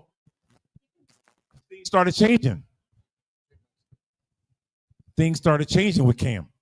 And when they started changing with Cam was pressing. He was doing things, trying to make things happen instead of just playing his game.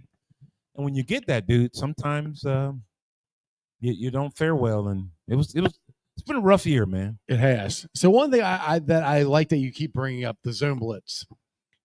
It's kind of like the sugar huddle, the no huddle offense. People think that the zone blitz started in Pittsburgh. It didn't. It started in Cincinnati. People think the sugar huddle no offense, K-gun started in Buffalo. It didn't. It started in Cincinnati, and it was on the team. They were the ones guys, that bitched about it. They were the ones that Buffalo, tried to get penalties thrown in the AFC Championship. Buffalo complained about it.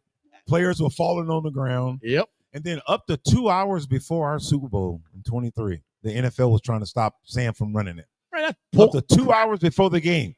Instead of our coach out there getting us ready to play football, he's with the NFL officials saying you can't run that offense. So even back then, NFL was against the Bengals. And we ran it. And we ran it. And that's why I tell you what, I know the people that are listening, I'm not an upset Bengal fan because of the NFL. They don't like the Cincinnati Bengals. They don't. I really believe the don't NFL does not like the Cincinnati Bengals because Paul Brown, Sam Weiss, changing things that the NFL was not ready for. Yeah. Them guys fall on the ground and stop our offense from running the no huddle, the sugar huddle offense. There's a reason why they did that, because nobody could stop it. They couldn't stop it. And the same team that complained about it 4 years later go to the Super Bowl. Exactly. Buffalo didn't win a Super Bowl, but they went there 4 years, and guess what offense they were running? The K-gun. The sugar offense. They call it the K. Dude, I remember screaming at the TV going, it's not the K-gun. It's no huddle offense that we started. Oh, my God. I can't believe Buffalo can come up with this. We started it, man. Yeah, and then Pittsburgh became Blitzburgh because of the zone blitz. I'm like, no, that was here. We get no. It drives me nuts. The West Coast offense started here. Right here. Yeah, where we're sitting in Riverfront Stadium. Sam Weiss was a protege of Bill Walsh. Yeah. Bill Walsh was running that West Coast offense. Sam Weiss brought it over here, started doing some things here, and now everybody's going, where'd that come from? You can't do that. Yeah. It's kicking your butt. That's why you see these referees now want to step in front of the quarterback and make them stop. You see Joe Burrow chew him out one home game? Yeah. Oh, my gosh. And there was nobody running off the field. Right. That's what I don't get. I'm telling you, why does that stuff happen? Because it's Cincinnati, man. Mm-hmm. Cincinnati. I try, and Jeff will tell you, I try to be objective and try to take my fandom out of it and look at it as at the bigger picture. I don't care. But it's a lot of the shit. It just comes across as deliberate. And I know the NFL does not like Mike Brown. When you look at all of these, all the owner meetings and all of these votes, 31-1, you know who that one is. Always and that one is right 95% of the time. He's say what you want about how the team has performed over, since he took over the team, but he's a smart individual. I mean, he went to an Ivy League school. His entire family went to Ivy League schools, but I mean, they don't. Because he's someone who will stick up and not just go along with with the wealthy owners because they see more money.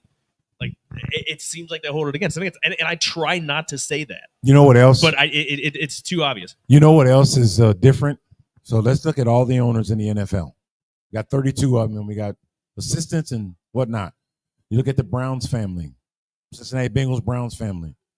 95% of them are lawyers. Yep. The NFL does not want to deal with lawyers. So they'll lose. Why do you think they push us away? Because lawyers, they got books, they got script of things that should happen and shouldn't happen when the rest of the owners don't. The Bengals have a franchise, and this is where their 100% of their money comes from. Yeah. They don't have shopping malls. Yeah. They don't have car dealerships. They don't have restaurants. All their money is right there in that stadium down the street. So guess what?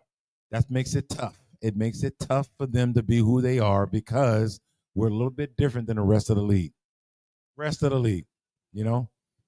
So, David, obviously being an Arizona State guy, talk about the success they had this year and your thoughts under Kenny Dillingham. Obviously, the job he's done from year 1 to year 2.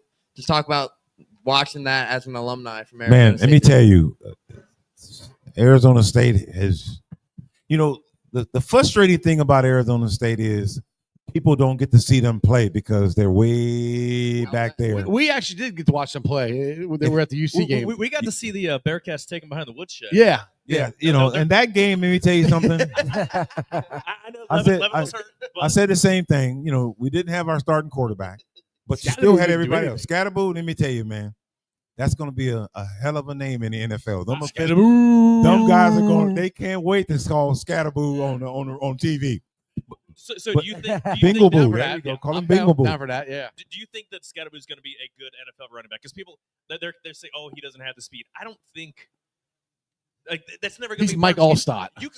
Maybe, So, but I mean, things. exactly. He can catch the ball. He Run can your ass over. Exactly. I think he's going to. Is he going to be up there with Derrick Henry? No. No. But I legitimately think that he's going to be a useful back. I for was a decade. right there in that corner of the end zone, covering the game when he put Jared Bartlett. When you out put him cold. down, I was right behind Is you. that sober? I was right behind you. I was on the goal line. That's what my seat was. And Jared Bartlett is a 255-pound linebacker. He dusted He it. gonna be a bruiser. So my season tickets are right in the middle of the fan, of Right the behind fan the section. opposing team's Right bench. behind You know what though? Let me tell you what I think Scatterboo is going to be a good short down back in the NFL. Mhm. And unless something dramatically happens that he gets a little bit faster and blah blah blah, but he's going to be your short down back. I don't know if he'll go high in the draft. He could be one of them 5-6 rounders just because of what he brings to the table. He doesn't bring, blazing speed. He can catch the football out the backfield, but he'll be a good third down back. He can block, which is pretty good because a lot of these running backs in the NFL can't block. Yep. We know. But He once is again, we've built had like a a few. We had a legit few. tank. Mixon couldn't block. Yeah.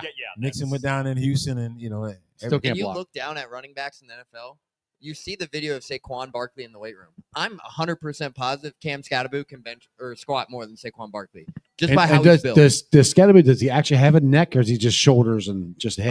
I hate that. I hate that they lost to UC. I do, but well, once don't worry, again, you went a little farther. We didn't. We Right, didn't that even was get a the bowl last game. win I was just UC had. sitting Lost- there. lost out. I had my Arizona State jersey on And on your birthday, apparently, too. on my birthday, and Oh no! I'm kind of sitting there, and I'm like, okay, somebody's looking at me going, we got you, and I'm thinking, I bet not. Almost feel like going to the bathroom, taking my jersey off. But somebody did come to me and said, I can't believe you're wearing that shirt here, man, Fulcher, and you play for the Bengals. I said, well, I play for Arizona State too. I love Cincinnati, but today I'm an Arizona State fan. I'm a UC fan after the game. Yeah, alumni. Played but, there. What am I supposed to do? Come in here with a UC shirt on? I can't do that. Half and half, man. Half and half. No, He didn't play for UC. hey, my parents tried. When he played college, UC shooked in football. Listen, dude, my sucks. parents tried to do that when I got drafted by the Bengals. My dad loves the Pittsburgh Steelers. My mom is a Cowboy. Oh God, My mom liked the Cowboys. So my dad that'd be goes, worse. can you take a Steeler jersey and a Bengal jersey and cut? And I said, Dad, No. that's like lighting fire around, putting gasoline on fire, dude. You're going to burn. I can't do that. Who would do You're that? gonna have fans of both teams. Who would do that, dude? Yeah, you Well, can't do did you that. see what Pat Jones did a couple years ago? Somebody sent him a whole bunch of Steelers jerseys. Terrell Pryor. it Terrell was. Pryor, who was sent him a whole bunch of Steelers jerseys, and he lit them on fire in his driveway. He Well, put gasoline on when it- and lit them. When it comes to Pac-Man, man, anything can happen. I'm sorry. My favorite was it was with Terrell Pryor, and was it? The locker room interview where Yeah. he grabbed the garbage. Are you in there? Like talking into a garbage can. Like, Oh, wow. Terrell, you in? But you know what, though, man? Scatterboo, I think Scatterboo definitely will get drafted. Yeah. But the only problem I hate with it, and Scatterboo would be a great running back in the 80s when you had a fullback and a tailback and a He's tight freaking, end. like I said, he's freaking Mike Allstott. That's who he reminds me of. I mean, the dude played quarterback last year. The dude punted the football last year. The dude is an all-around He's an athlete. athlete. Yeah. He can Dude. do it all. Dude single-handedly took over that Oh yeah, college football playoff Yeah. game he did. in the second. Like single-handedly took it over. And you- I would be happy to see him down the street. Yeah. Bengals have a need for a bigger back. Like they've got. See, I and like we- Chase and Brown. I think we I would. need I'd that. be cool if they kept. You get the Khalil 1-2 Herbert. punch like Yeah. that. We're and missing then have what Scatter- we're missing is a third and short. Yeah. I don't even like. We got James Brooks. I don't We need even Nicky like. Woods now. I hate our third and let me tell you what I don't like. I hate the shotgun. I hate the pistol. Yeah. especially when you get inside the red zone, or when you're on the 5-yard line or the Just 1-yard hike it line. and go forward. Your quarterback standing on the 6, and he's going to hand the ball off to the guy at the 6 yard. He's got to run 6 yards just to get to the line of scrimmage. It makes no sense. That doesn't make sense to me. I think that is the stupidest thing in the world. Instead of getting under center, and I know they don't want to get Joe Burrow hurt, get under the center. I think Baltimore's got something. So the Philadelphia Eagles got that little push. Baltimore got the tight end, put him under the center, and then they got big old fullback and Derrick Henry pushing him and Lamar Jackson behind him. Yep. They did that 3 times against Pittsburgh and gained 8 yards. Yeah. You know what? They got something. That old push they do in Philly, I like Baltimore's. So, David, also speaking of Cam Scatterboo, if he played back in your day, are you thinking you're going to be able to take that guy one-on-one and get him down? Dude, come on now. What kind of question is that? I would say this. If it was today, he got me. Right. But I got to hit him. We got to go. I mean, Christian Okoye, Kevin Mack, Barry Sanders, big boys, Walter Payton. I'm talking about guys that Alonzo Highsmith in Houston. Nope. Cam Scatterboo. Is it Cam?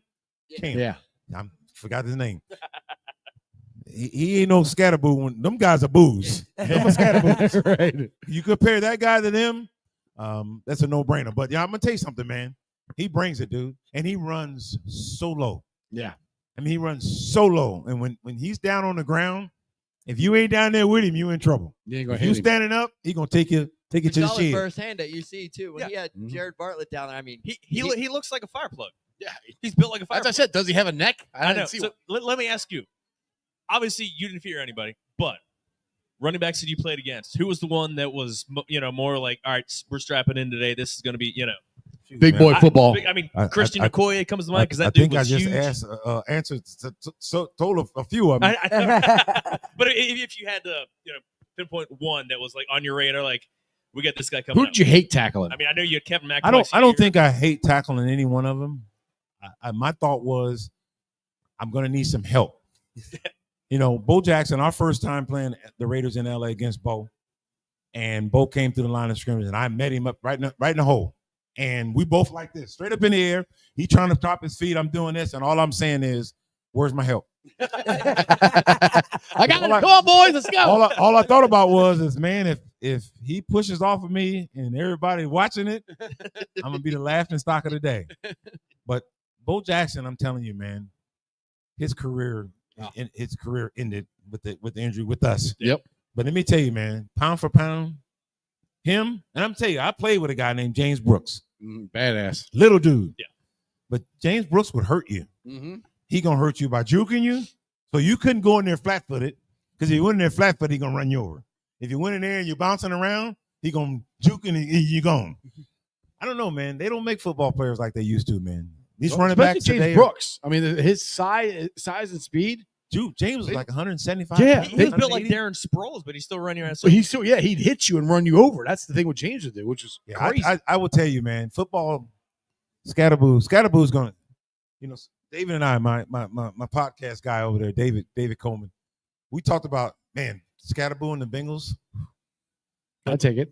But where are you going to get him? Somebody's going to try to snatch him early just because. He'll go higher. I don't see somebody's going to snatch him early. Honestly, I don't see the Bengals trying to draft a running back till earliest third round, maybe fourth round. It'll be day 3 pick. Yeah. That's why I say he might be a third rounder, fourth rounder if he's there, unless somebody says, think about him, using him short yardage, using him every day, every down back. Yeah. But the dude can play, man. Oh, he can play. All right, well, the last half hour again. We are down here live at Moerlein Lager House. We're down here each and every Tuesday.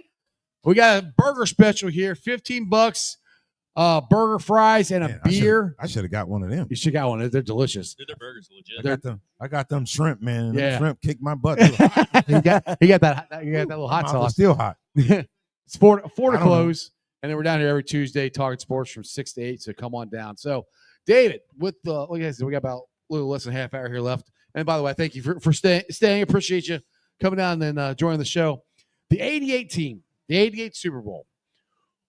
I remember it. I mean, that was this city was electric. It was orange and black everywhere. Welcome to the Jungle started that year. What was it like? Just that run you guys had, and I mean, we're in a restaurant here where the stadium used to be. You made lots of tackles around here somewhere. I mean, what was that season like? So you got to go back to the year before. We had the strike, 87 Right. Yep. strike year.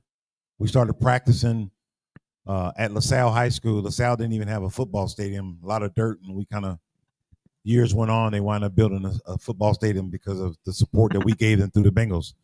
So we come out of that strike year, man, and we all sat down right before our first preseason game and had a players-only meeting. No coaches. Boomer, Chris, Anthony, Crumry, myself, Reggie Williams, we all got up and we spoke. And the first thing all of us had in common was, it's about us. We can't blame a coach. We got to make plays. And that season started. We played the Hall of Fame game. Mm-hmm. Played the Rams in the Hall of Fame game, and then we run off our first 4 preseason games, and then we won our first 6 games of the season. So we were like 4 preseason, 6, 10-0, right? Going into, and we went to New England and lost our first game in New England. Let me tell you, the best thing that happened that season, it happened in training camp when Sam put black players with a white player. Mm-hmm. He mixed the players because my roommate, rest in peace, Turk Schoner, was my roommate. Turk and I would sit up and talk, and Turk would say, "Hey, man, can you request a barbershop so I can cut my hair?" I'm like, "You want me to give you a barbershop that they could cut your hair looking like your hair compared to mine?" Because my hair is a little nappy and balled up, and I'm going to they're not going to cut your hair at my barbershop. But things that I didn't know about him, I found out about him because we were roommates and we were in training camp for eight weeks, brother. Yeah. 8 weeks of training camp. Not them 2 days. Not them in 2 days. Yeah. Mm-hmm. Sometime there was even a third time when the coach got mad. I wish I was playing today. Y'all get on shorts and they get shorts on. Hanging out. And you get out there, man, and sit there and do nothing, run down. No, we practice. And when we practice, dude, we hit each other. Right. It was all day hitting. 907, 1-on-1s, always trash talking. Covering James Book out of the backfield. Everything was great. But that Super Bowl year, man, was special because every time we stepped out on the field, and I'm pretty sure it's the same way with the team today, and you're going to win. You know you're going to win. You feel like you win. Dude, there was never a doubt. I don't care who it was. There was never a doubt when we stepped out on the field. It were times that when we come off the field on defense and come to the sideline, the board want to talk to us about what happened, we should tell Coach, can we do it quick? Because we wanted to watch the offense. The offense was so good that we were all instead of sitting on the bench, we would stand on the sideline watching them go down the field. Yep. Instead of doing something else because that team was special. The Bengals got a special togetherness. Joe Burrow's now become more vocal leader. Mm-hmm. And players are starting to listen to him. He's starting to come out of his shell. That 88 team, man, was so special. And the only thing I hate, man, is that we did not bring home a Super Bowl. Cincinnati is thirsty. Well, you sure as hell tried. I said this to you before on the show. If we won this, I think there's a good shot you could have got the MVP for that Super Bowl. I mean, you played a great game. They came up to me after the game. You do the interview and you're talking, and they said that we had 2 guys. If you guys would have won, it'd probably been a co-MVP, myself and Jim Breach. Yeah. Jimmy kicked 3 field goals. Stanford Jennings runs a touchdown back. That's how we got our 16 points. But I had a monster game on defense. 14 tackles. I had a sack, a calls fumble, 3 tackles for loss. Dude, I was all over the place. When Tim Crumry got hurt, something jumped in me. And we were that close. We were that close, man. 34 seconds away. When you look at it, we had a chance, Lewis man. Phillips missing the interception. Lewis dropped the interception. Those are the things that, like, I mean, those are minuscule moments. Well, the third down and 15. Third down and 15, we ran we call it a robber, one robber, which is me. I'm the robber. I'm standing in the middle of the field. Lewis Billups was supposed to run Jerry Rice inside to me, but Ray Horton was in front of me, and I'm behind Ray. Ray did something that when Rice caught the football, I was trying to come get him from 5 or 6 yards, and Rice was so fast, I just ran by him and put my arm out, hoping I could knock him down, and I couldn't. But I will tell you, man, that Super Bowl year was very special. All we got to do is win one Super Bowl. Just give me one. Dude, I've seen him lose it 3 times. 3 times. I'm like, we got to win one. I remember we were watching the game, and my daughter, who, well, she's not here now, she left, but she was young when they lost this last one.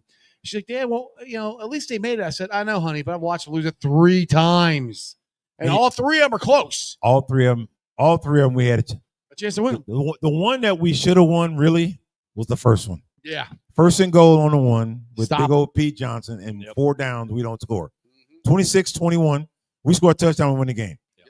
Our game, if we make a play on 3rd down, we probably win that game. Yep. But if Lewis catches the interception, probably win the game. Yep. And then the last one here with the Rams. The last one, if they don't throw they a didn't flag throw on the Logan flag Wilson, on we win the damn game. Well, if they Or don't, if they threw a flag on the offensive line because the entire it's offensive line offside, jumped on yeah. that play. It was and offside. not just once in the game. Yeah. They did it many times, and instead we don't get a call. I mean, I don't, but that's what Pittsburgh fans will say to us. Y'all complaining we got 6. Okay, all right, I'm quiet. But I'm just so glad they got sent home quick. So quick. Very quick. And I think they knew that. Very quick. I think they knew they were going to get sent home. I don't think they even showed up. Let's be clear.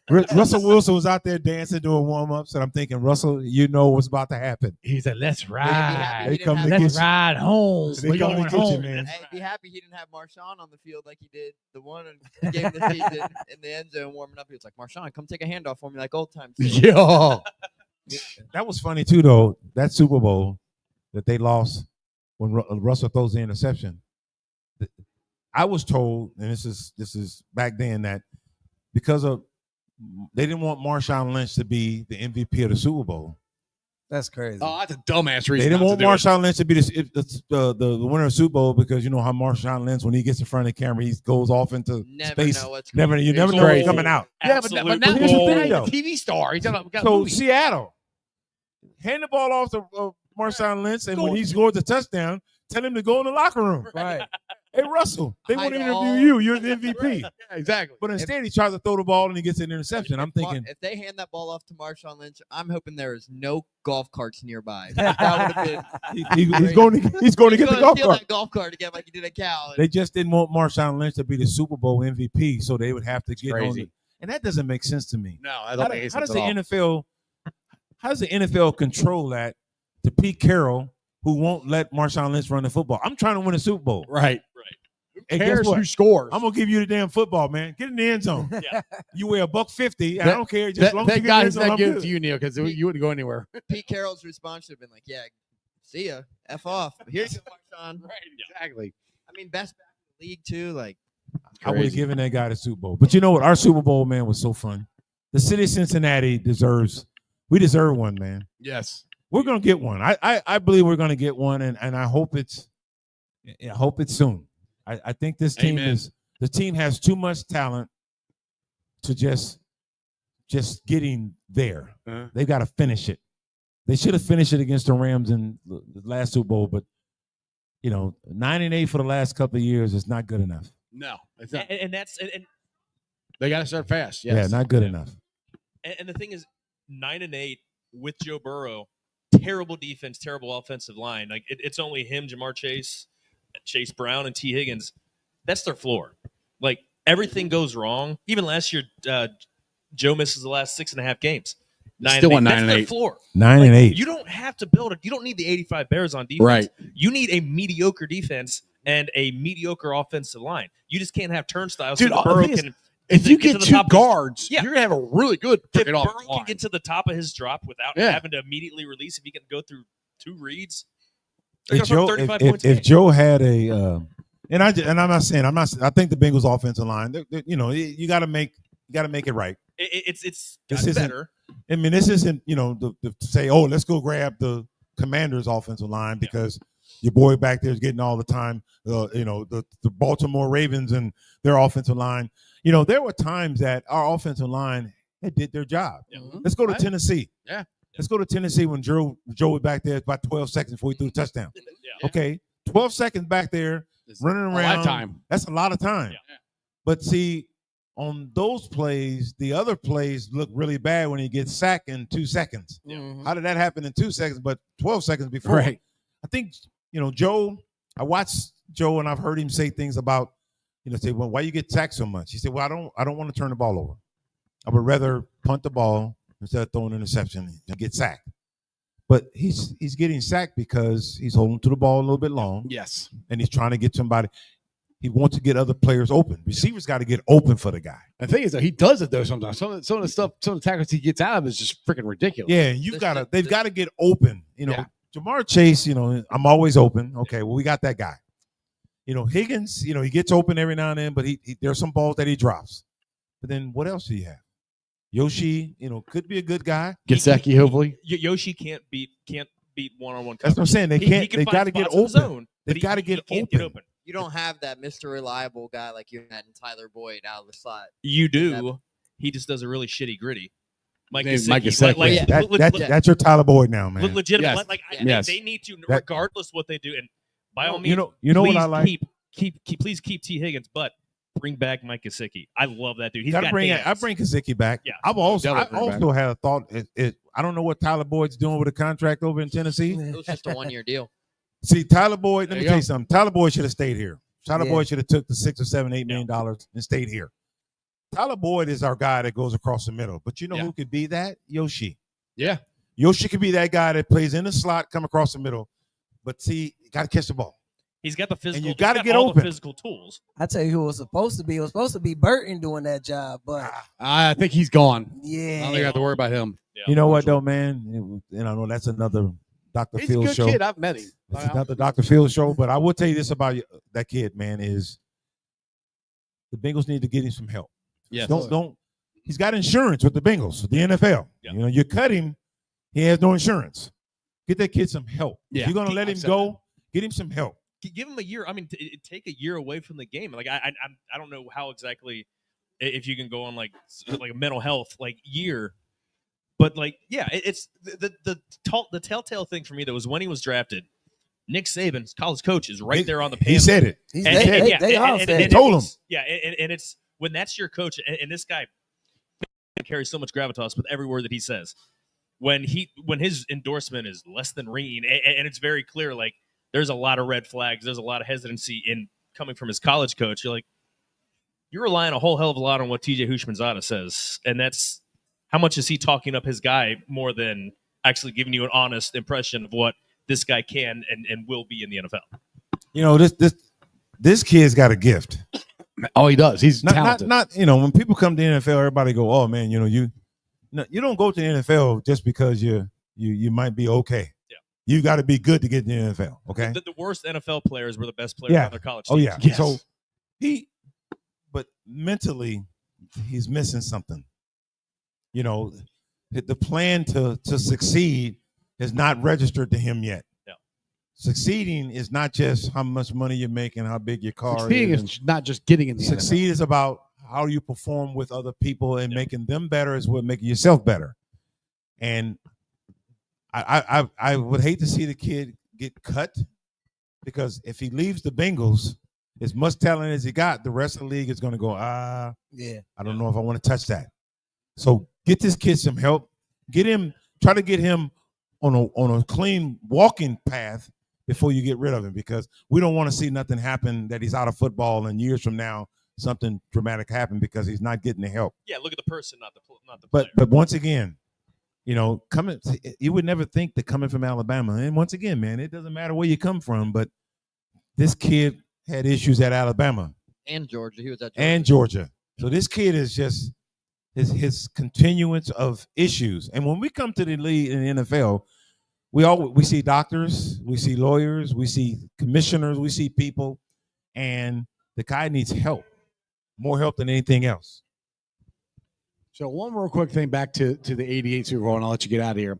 If you had two guys on your team that would have played, how badly do you think you would have beat the 49ers? If Cromwell hadn't gotten hurt and Stanley Wilson had been able to play, how much more do you think the Bengals would have won, and by how much? I don't think the Tim Cromwell injury hurt us as much as not having Stanley.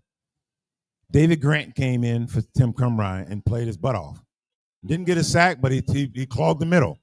So that one was okay. And you played awesome too, and it helped. Offensively, we didn't have a running game because our fullback, Stanley Wilson, was the guy who ran through the hole and gave Ickey and James Brooks. When Stanley went down, now we got Brooks, Stanford Jennings, and Ickey Woods, 3 running backs, but one of them's got a block for the running back. Right. And they're not blockers. Right. So now we're relying on a quarterback, Boomer, to throw the football, who, by the way, had a sore shoulder in the Super Bowl. Which not everyone knew that at the time.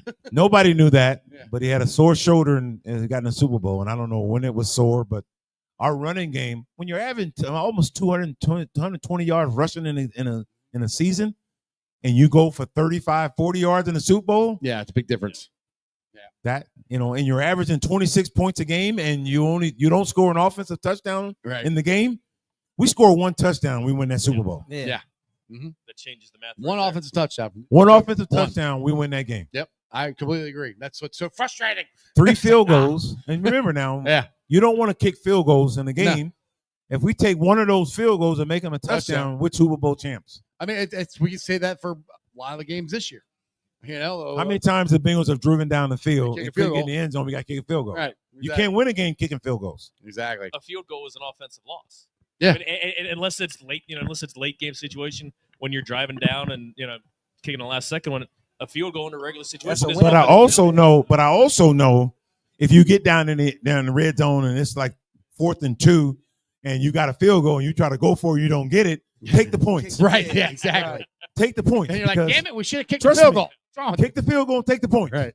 Hey, because I'm gonna tell you something. Was the prime result of that. You look at a lot of our games. Mm-hmm. You look at a lot of our games when we didn't kick the field goal and we lose by 3 or lose by 4 and we could have kicked 2.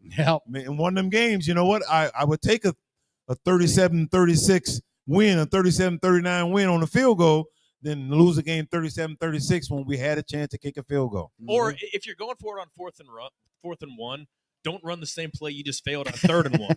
Or you don't go 4th and 1 and your quarterback lines up 5 yards on the line of scrimmage and now it's 4th and 6. Or run it ain't 4th and 1, it's 4th and 6. Or run a wide receiver screen, that back throw and behind the line of scrimmage, knowing everybody know that Jamar Chase is gonna get the ball. Yeah, that happens all the time. I could have came off the sideline. I won't tackle Chase. I know you're gonna get the ball. So you gotta, once again, man. I mean, I know we're joking about it, man, but those it's those true. things make sense. Yeah.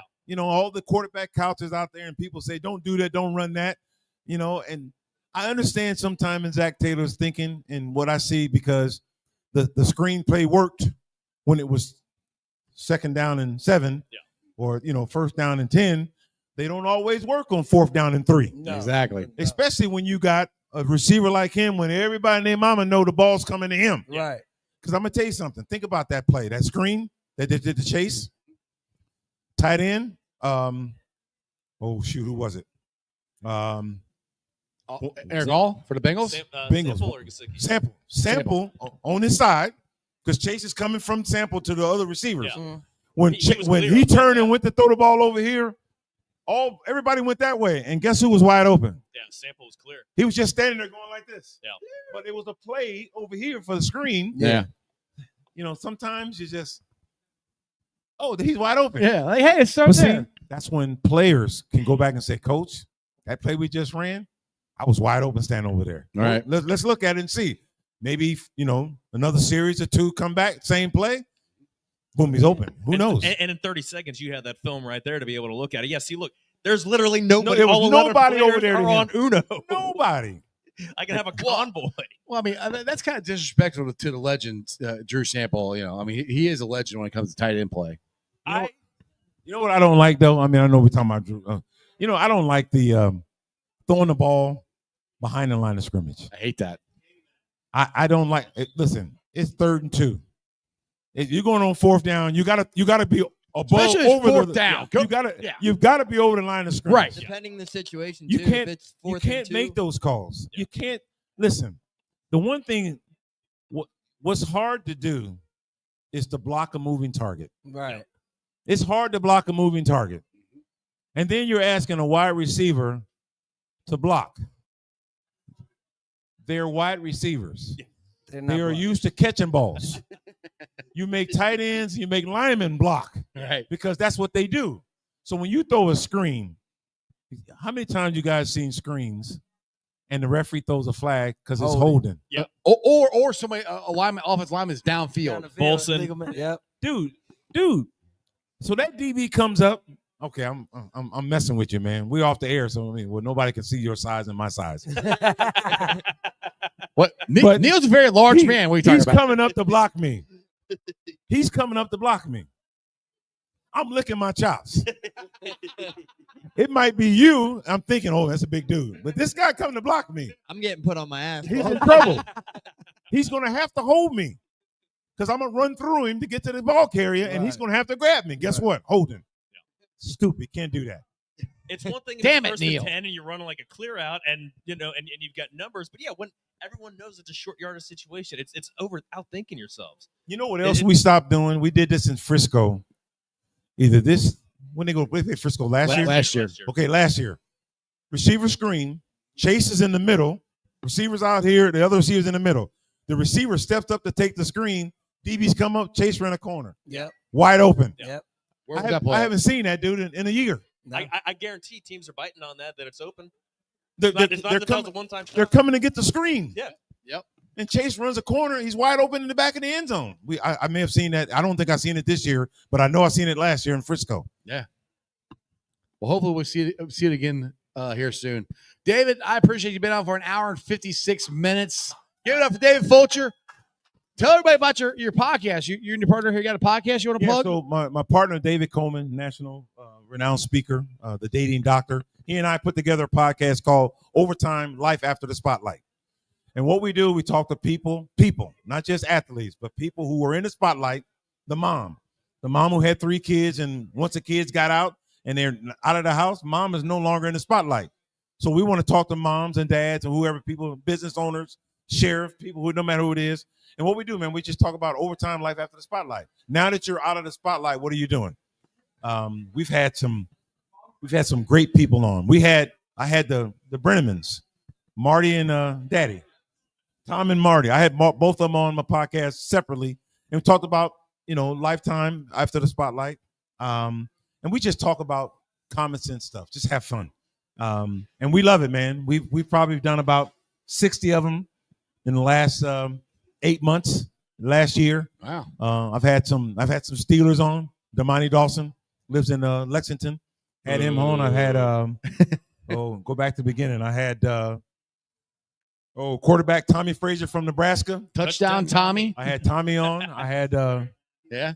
Oh, let me tell you, man. Michael Bankson from played with the Bengals, played with the Cardinals in Arizona. Oh, D lineman. Daryl Clack. Yeah.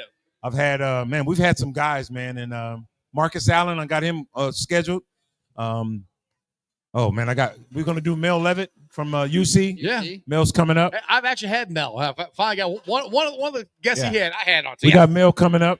And all we do, man, is just talk about the spotlight. Yeah. I've had we're talking to sheriffs, Sheriff Lease, talking to people who, like, once again, that was in the spotlight doing something. They're no longer in it. What are they doing? And then they talk about things that they're doing now in the community.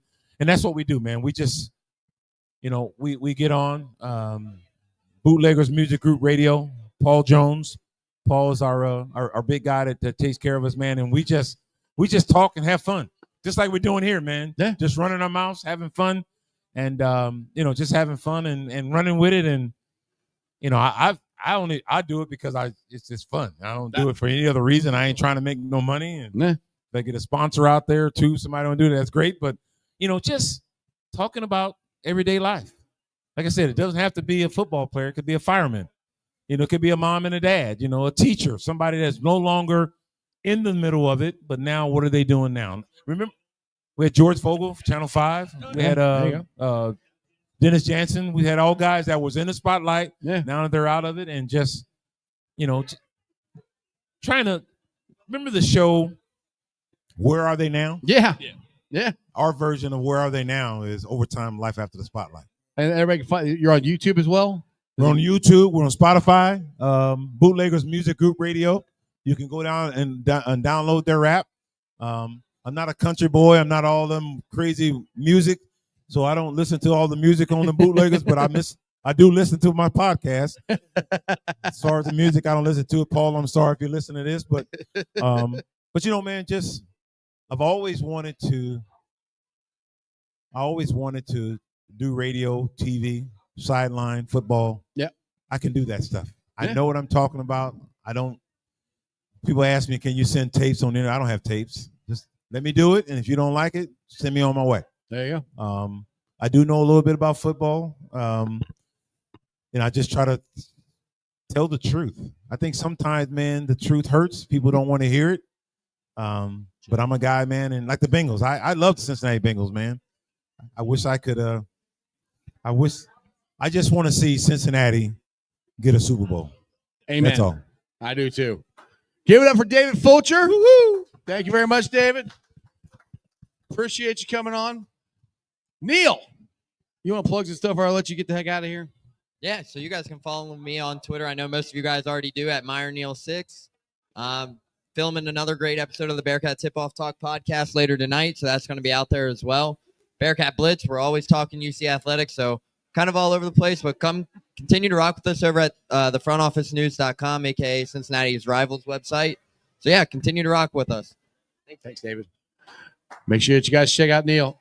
Joe Harrison, what do you guys got any plans for a cookout anytime soon, or what's going on? He might be invited back to the cookout. All you know. right.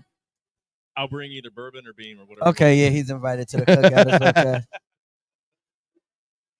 You got any Guys, shows or anything, Harrison? Yeah, January 24th and 25th, I'll be up in Dayton at the Funny Bone. Be up there. Got show Friday and 2 shows Saturday. Well, So, me and the wife are coming heckle you one of these times. Come on, if you want to bring your ass up to Dayton. I don't know. You fun. start calling me a stripper again. I don't know. I mean, Strawberry Ice is a stripper name. I'm just gonna throw that out there. It really is. He's so cold on the pole. Yeah, look at him. Drip that. Never man. We ain't about to keep doing this. God. Not thinking, Who invited you guys on the show? you know, Oh, yeah, me. That's right. I forgot. All right, Joe, you got anything you want to leave Who Day Nation before I get you out of here? So, more working out for the show. Yeah. It's going to be Joe's Tavern, Okay. located at the intersection of sports and pop culture. I like it. So, I mean, we're going to talk sports. You know, there are times when there's not a whole hell of a lot going on, like right now. Kind of like right now? Yeah, exactly. I mean, I love music. I love movies. I love TV shows. Let's bring them all on. We talk about that. We can do top 10 shows, whatever. So, not any specific timeline on when we're going to be rolling, but it's a coming. Soon. We are. How soon? Soon. When will then be now? Now. We're in now. When? We're going backwards. Soon. I see your Schwartz is as big as mine. Okay, see you later. Oh, you start quoting Spaceballs. What are you doing? Get out of here. All right. Anyway, guys, thanks for watching the show. I appreciate every single one of you guys. Make sure you guys come on down here next Tuesday. We should be live here at Moerlein Lager House. They definitely will be having the burger deal, full-size cheeseburger, $15 for a burger, fries, and a beer. Trust me, it's delicious. The burger deal goes from 4 o'clock till close. The live sports talk is going to be 6 to 8. So make sure you guys come on down and enjoy the fun. I just want to give a shout out to a couple of sponsors before I let you go. Priority Lawn and Landscaping, Midwest Best Barbecue, Myers Windows Indoors, and Hail Mary's your ticket to the game. I've been live streaming on ZTV Online, YouTube, Facebook, X, Twitch. You follow me on all those along with Instagram, Threads, and TikTok. There is some news. Wink Martindale is going to be interviewed for the Falcons and Colts job. DC, maybe the Bengals might have interest in him. I don't know. Joe says there's no interest at all. So that just speculation. So we'll see what happens. I still think it's Al Golden. That's what I think they're waiting on, but we'll see what happens. Other than that, you guys have a wonderful day. I'll see you tomorrow. Al Golden is good. Would we give him a golden shower? Nobody's giving anybody a golden shower. On that note, that's your sports, baby. See ya! Weekend nights, the city roars. Tune in loud, turn up some more. Cincinnati show, it's time to play. Sports with strawberry ice today. 5:30 sharp, don't be late. TTV, the sports awaits. Strawberry ices on the mic, energy, it's pure delight. Every touchdown, every goal. Feel the pulse, it's in your soul. Cincinnati heartbeats strong. Strawberry ice will lead the throng. Every touchdown, every goal. Feel the pulse that's in your soul. Cincinnati heartbeats strong. Strawberry ice will lead the throng. Feel the crowd, it's electric now. Shouting loud, they all know how. CTV got what we crave. Sports with ice, it's waves and waves. Tigers strike and Bengals roar. Every game we want some more. Tune it in and feel the thrill. Strawberry ice, he's giving chills. 5:30 sharp, don't be late. TTV, the sports awaits. Strawberry ice, he's on the mic, energy, it's pure delight.